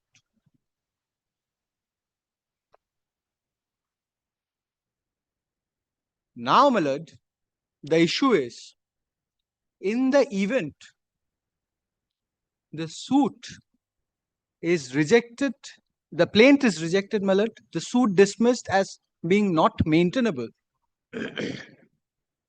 I say, my lord, with deepest of respect, that the learned single judge had proceeded on the premise of Order 7 Rule 11D of the suit being barred by a law. The law, my lord, in that case would be Section 430, which excludes the jurisdiction of a civil court. Now, my lord, in that kind of a scenario, what would be the nature of the judgment which has been passed? Would it be deemed to be a decree or would it be deemed to be an order? Is something which I ask myself this question. In the event, my lord, an order is passed,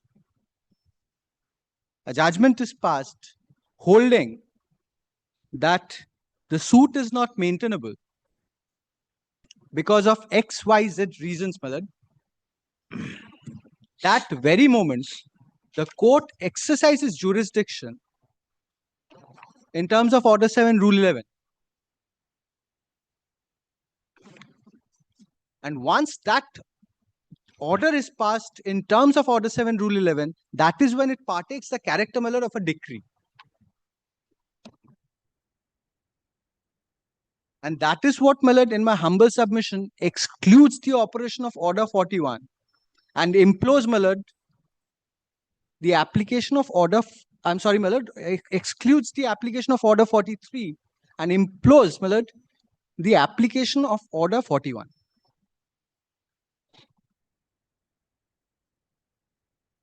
Yes. Because once the suit, the list,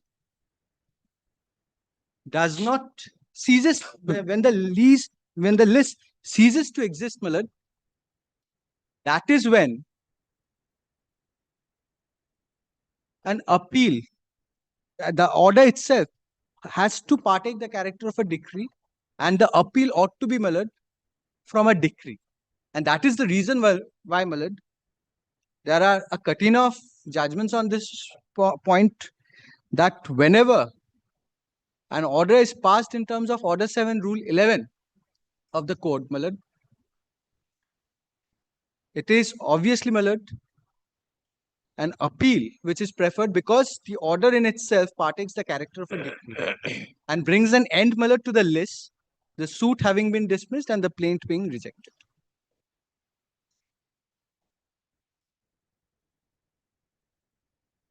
So according to you, it is essentially rejection of a plaint. It is essentially a rejection. Therefore, it is deemed to be a decree under Section 2. Great, great. That is the sum and substance, my lord, of my submissions insofar as the maintainability is. Yes. Now, my lord, insofar as the plaint is concerned, what is the purported cause of action which has been pleaded in the plaint and the reliefs which had been sought for? The issue, my lord, is that the plaintiff was a member of the finance subcommittee. It is also an admitted position that there had been financial lapses by the members. That issue remains undisputed. Now, thereafter, my lord, on 12th of December 2020, there is an extraordinary general meeting held wherein it was decided, my lord, that the people apprehended for that particular those lapses would actually be caught hold of upon a forensic audit having been conducted by an expert. And that is where, my lord, there is a finding to the effect that the plaintiff had been at fault. I'm not saying, my lord, because that's an issue which perhaps is not before your lordship at this moment, whether rightly or wrongly he was suspended. The finding insofar as apropos the report, the forensic audit report, which had been there against the plaintiff, whether those are correct or incorrect, that is not the issue, my lord, before your lordships.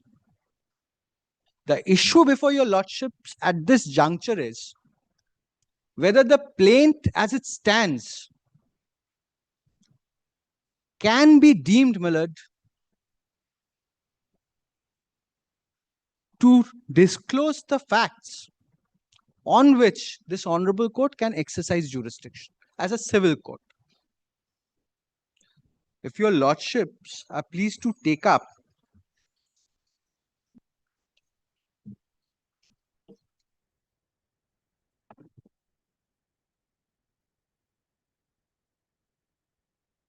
the letter dated 18th August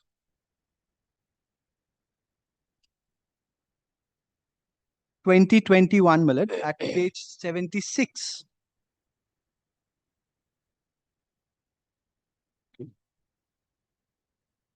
This is actually, my lord, which sums up the case of the defendant. I'll just quickly place that, my lord.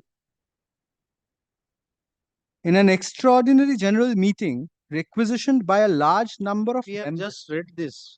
Tell us which portion you're relying upon. We have just gone through this.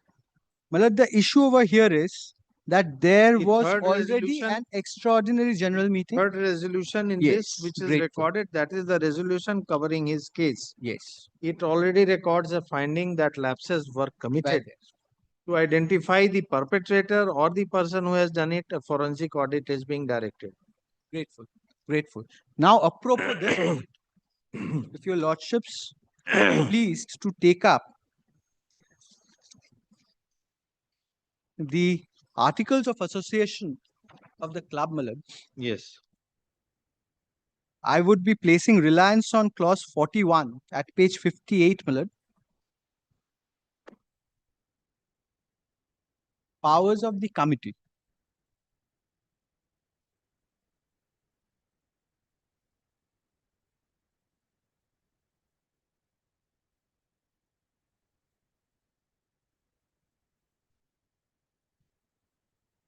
Have your lordships got it, my lord? Yes. The committee shall be the governing body of the said club, and in addition to the powers and authorities by statute or by these articles expressly conferred upon them, may exercise all such powers and do all such acts and things as shall be by statute or by these articles of association directed or authorized to be done by the club as a company limited by guarantee, and which are not by these articles or by statute expressly directed to be done by the club in general meeting, but subject nevertheless as to such acts and things are not regulated by statute or by these articles to such regulations or directions as may be from time to time be determined upon or given at any ordinary or extraordinary general meeting of the company, provided that no such regulation or direction shall invalidate any prior act of the committee, which would have been valid if the regulation or direction had not been made or given. So, my lord, the issue over here is the EOGM is what authorized the club to hold such a forensic audit, for conducting such a forensic audit, and thereafter, my lord, after having arrived at perused the report, call upon the perpetrators to show cause as to why the steps, disciplinary actions would not be taken against such perpetrators.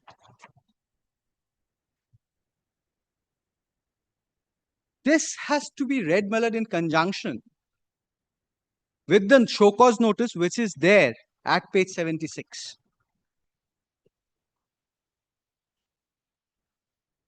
So, my lord, the show cause notice emanates from the extraordinary general meeting of 12th December 2020. Therefore inseverable. This is what you are saying. I beg your pardon. Therefore it is inseverable. Therefore, it's inseparable.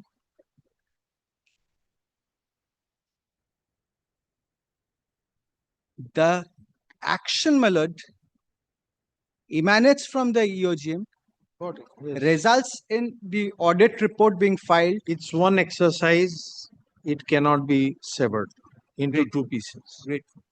Now, this is why, my lord, the plaintiff had challenged the EOGM as well in the suit. Yes, his first prayer. That is exactly his first prayer, my lord. Because the plaintiff at the time of institution of the suit was aware of the fact that the entire exercise of this disciplinary proceeding had been undertaken on the basis of the EOGM.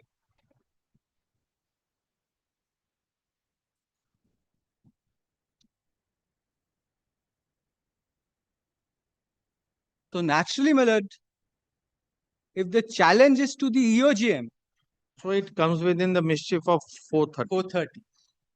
Because the subsequent reliefs which had been sought for by the plaintiff are consequential to that particular EOGM. And that is exactly what had fallen from your lordships when the appellant had been addressing your lordships.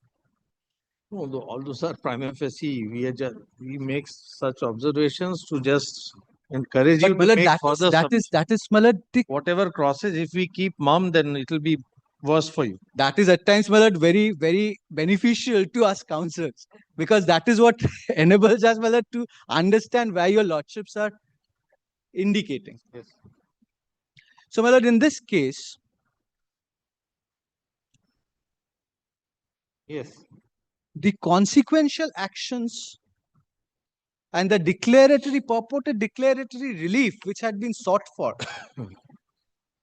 emanates from the EOGM. In fact, your lordships would find that there are several paragraphs in the plea where the plaintiff had categorically leveled his allegations apropos the EOGM of 12th December 2020, and had also, I would let's say, that developed on such premise by saying that the show cause notice was issued as a consequence of the EOGM. So even from a plain reading of the plaint, this emerges. This is what emerges. Now, Malad, insofar as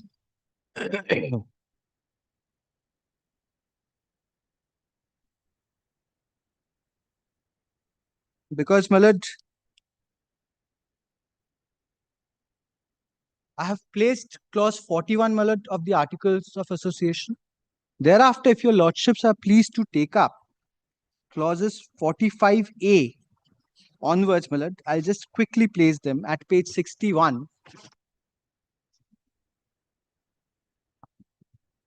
This, Malad, has to be read in conjunction with Article 41 at page 58, because it is in the EOGM where the committee had been authorized to initiate such proceedings. Now you are referring to which one? Clause 45A, Malad, 61. page 61, Malad.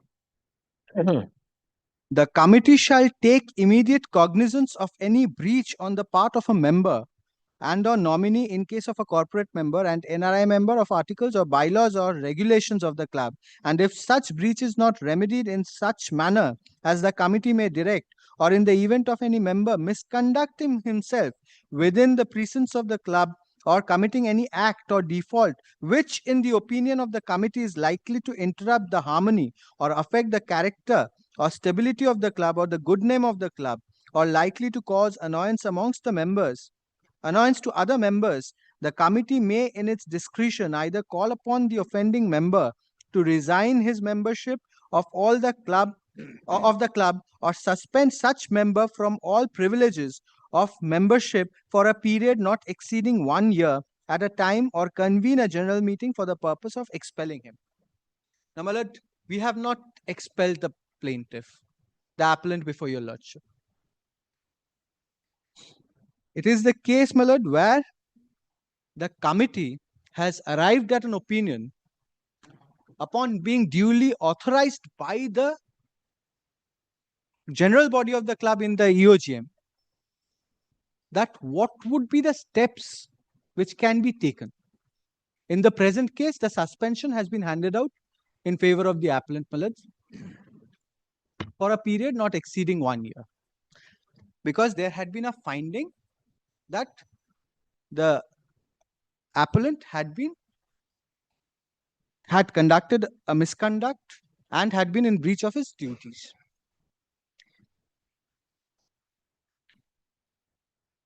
I'm not relying much on the expulsion clause, my lord, because clause 45B deals with expulsion.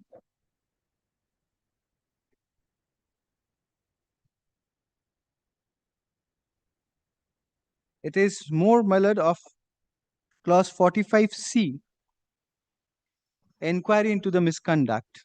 If in the opinion of the committee any member commits an act of misconduct as defined in the bylaws, clause 15, that is where, my lord, it has been proceeded from, within the precincts of the club and shall take cognizance of the same and forthwith proceed to hold an inquiry. Such members shall be given a reasonable opportunity of presenting his case before the committee and may be given a personal hearing if he so desires. If upon such inquiry the committee considers such member guilty of misconduct, the committee may exercise all or any of the powers conferred on it by Article 45A and 46. Now 45A, my lord, in terms of 45A, there was a suspension order which was handed out to the appellant for a period not exceeding 1 year. So, my lord, in this present case, what had happened was, So it's not a case of misconduct. I beg your pardon, your lordship. Then perhaps it is not a case of misconduct. It perhaps is not a case of misconduct, but the issue over here is, No, read 45A, sir. yes,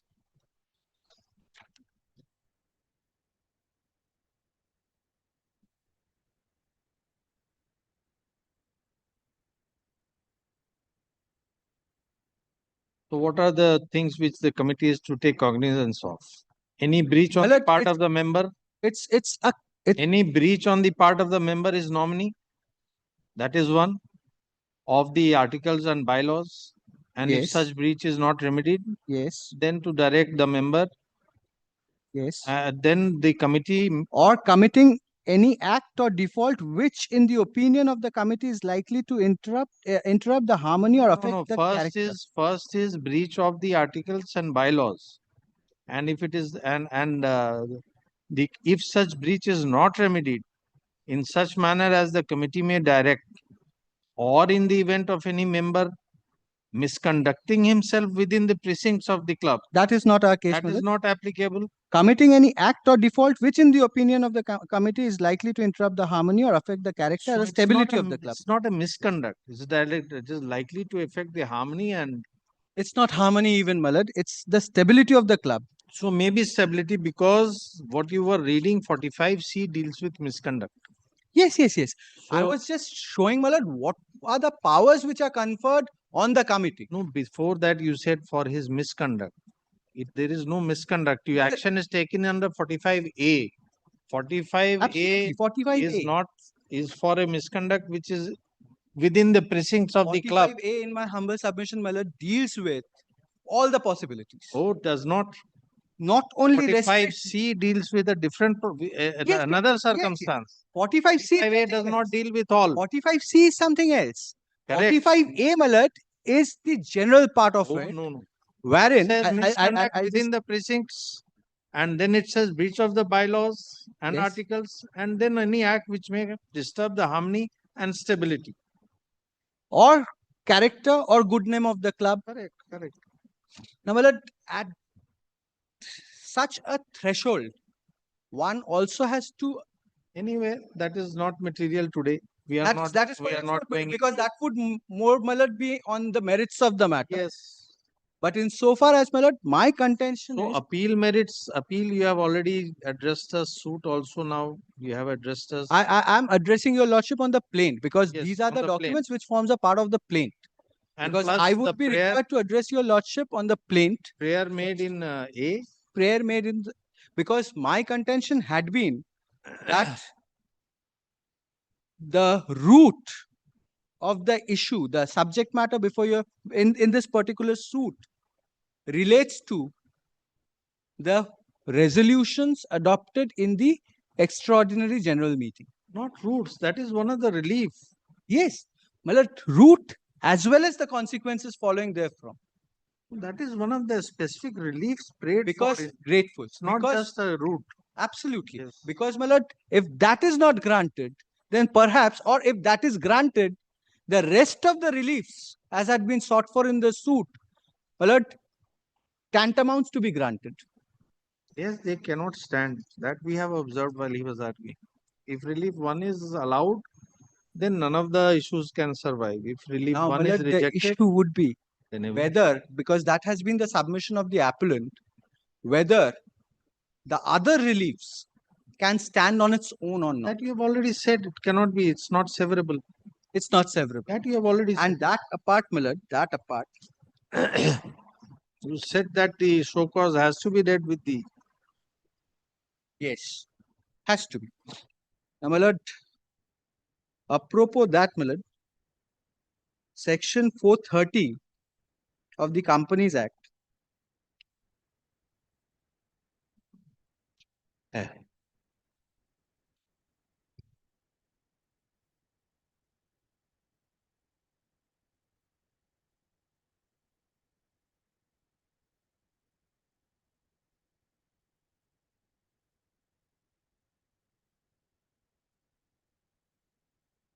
Yes. no civil court shall have jurisdiction to entertain any suit or proceeding in respect of any matter which the tribunal or the appellate tribunal is empowered to determine by or under this act or any other law for the time being in force, no injunction shall be granted by any court or other authority in respect of any action taken or to be taken in pursuance of any power conferred by or under this act or any other law for the time being in force by the tribunal or the appellate tribunal. So, Millard, this considers a situation, the jurisdiction which can be exercised by the civil court, as had been, Millard, the observations made by this honorable court in Vikram Jairat only. The residuary powers, obviously, Millard, comes within the ambit of Section 9 of the Code of Civil Procedure, which have not been covered under the Companies Act to be bringing the same within the scope of the jurisdiction exercised by the National Company Law Tribunal. In the event the NCLT cannot exercise jurisdiction on a particular issue, that is when those residual reliefs can be claimed in a civil court in terms of Section 9 of the Code of Civil Procedure. In the present case, Millard, my humble submission is that the plaintiff appellant is a member of a company limited by guarantee. If your lordships are pleased to take up Section 241 of the Companies Act once,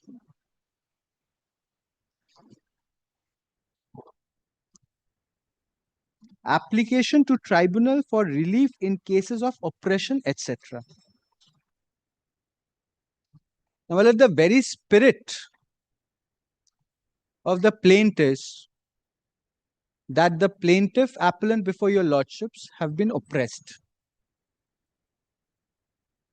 because of whatever good bad reasons the management of the club has arrived at.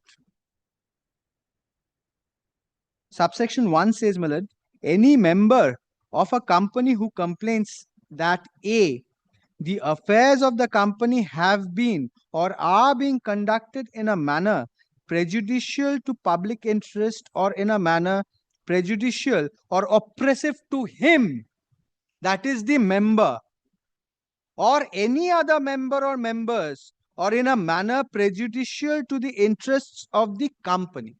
So impugned resolution is allegedly oppressive. That is the ground on which the plinth of the plaint, Millard, lies.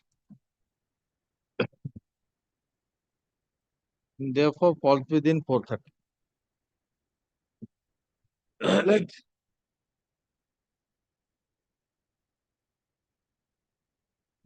Perhaps B might not be applicable in the present case. You need not invoke all the provisions. I'll just place the relevant portions, my lord. Powers of the tribunal is something which had been addressed to by the appellant, my lord. What are the powers which can actually be exercised by the tribunal? Now, my lord, your lordships will also consider this particular situation, that what is the status of the of the plaintiff appellant before your lordship apropos the club.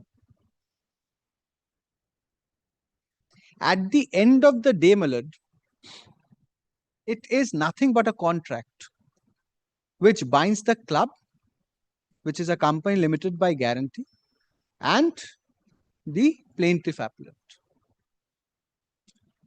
So, my lord,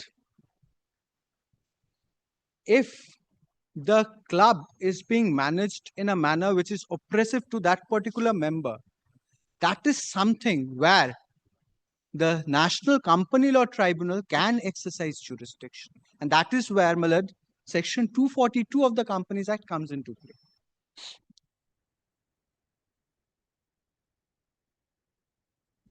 Subsection 1, my lord, if on any application made under Section 241, the tribunal is of the opinion A, that the company's affairs have been or are being conducted in a manner prejudicial or oppressive to any member or members, or prejudicial to public interest, or in a manner prejudicial to the interests of the company, and that to wind up the company would unfairly prejudice such member or members, but that otherwise the facts would justify the making of a winding up order.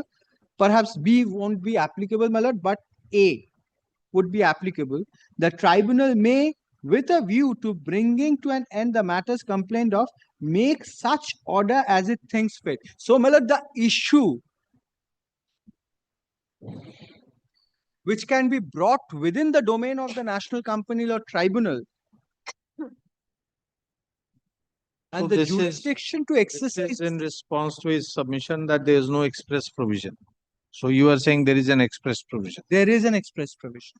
Not only that, my lord, I would also rely on subsection 2 Yes. because it provides, without prejudice to the generality of the powers under subsection 1, an order under that subsection may provide for. There are many, my lord. What I would harp on, my lord, is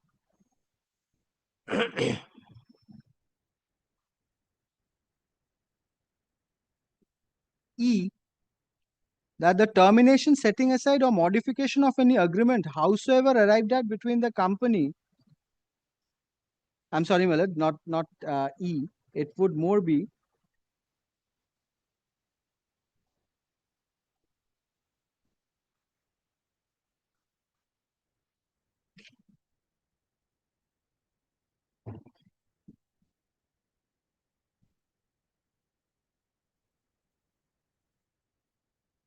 yes, E, F, and, my lord,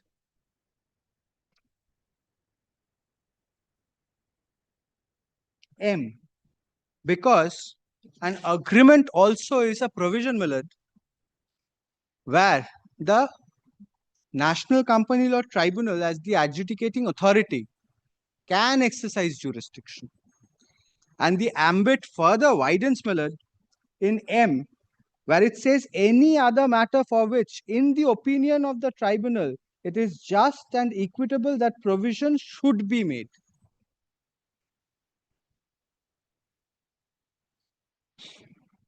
So naturally what happens, my lord, is Section 430 provides that the tribunal will exercise jurisdiction in cases wherein it has been specifically provided for under this Act, the Companies Act 2013. Unless, of course, it's otherwise barred, the civil court will not have any jurisdiction. So Section 430 read with Section 241 and 242 of the Companies Act, my lord, Yes. excludes the jurisdiction of the civil court.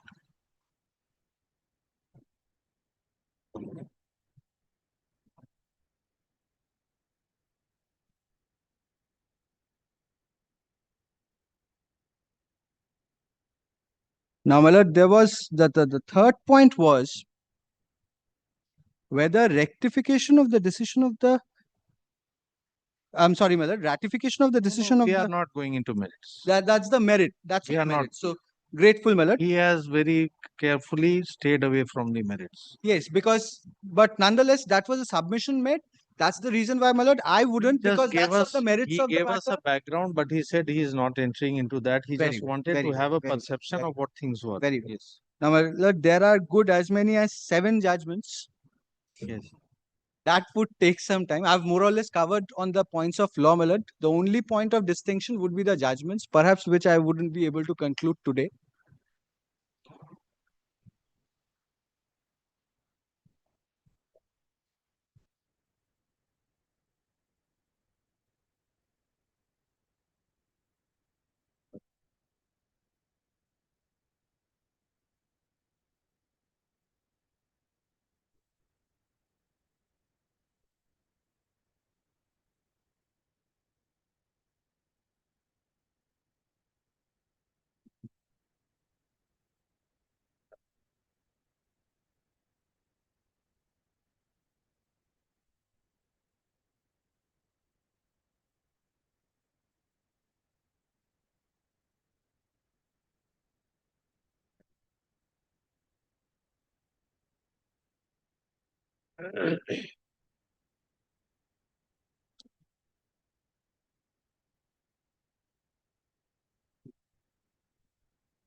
This week, this week, this week, what is the position?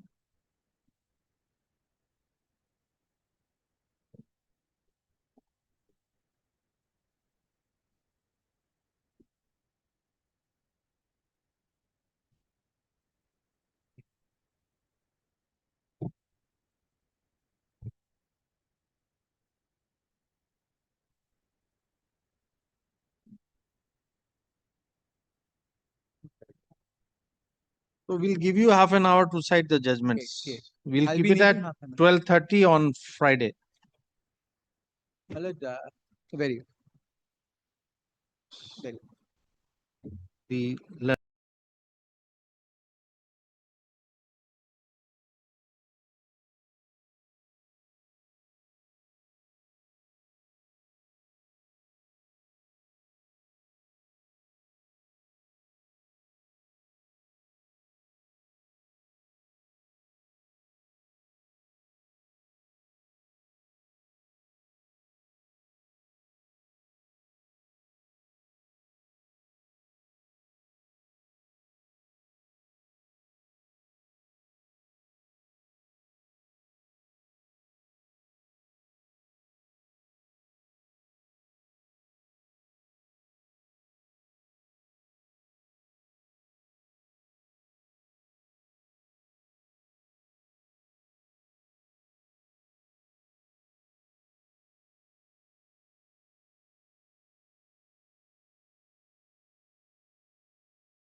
The writ petition is dismissed.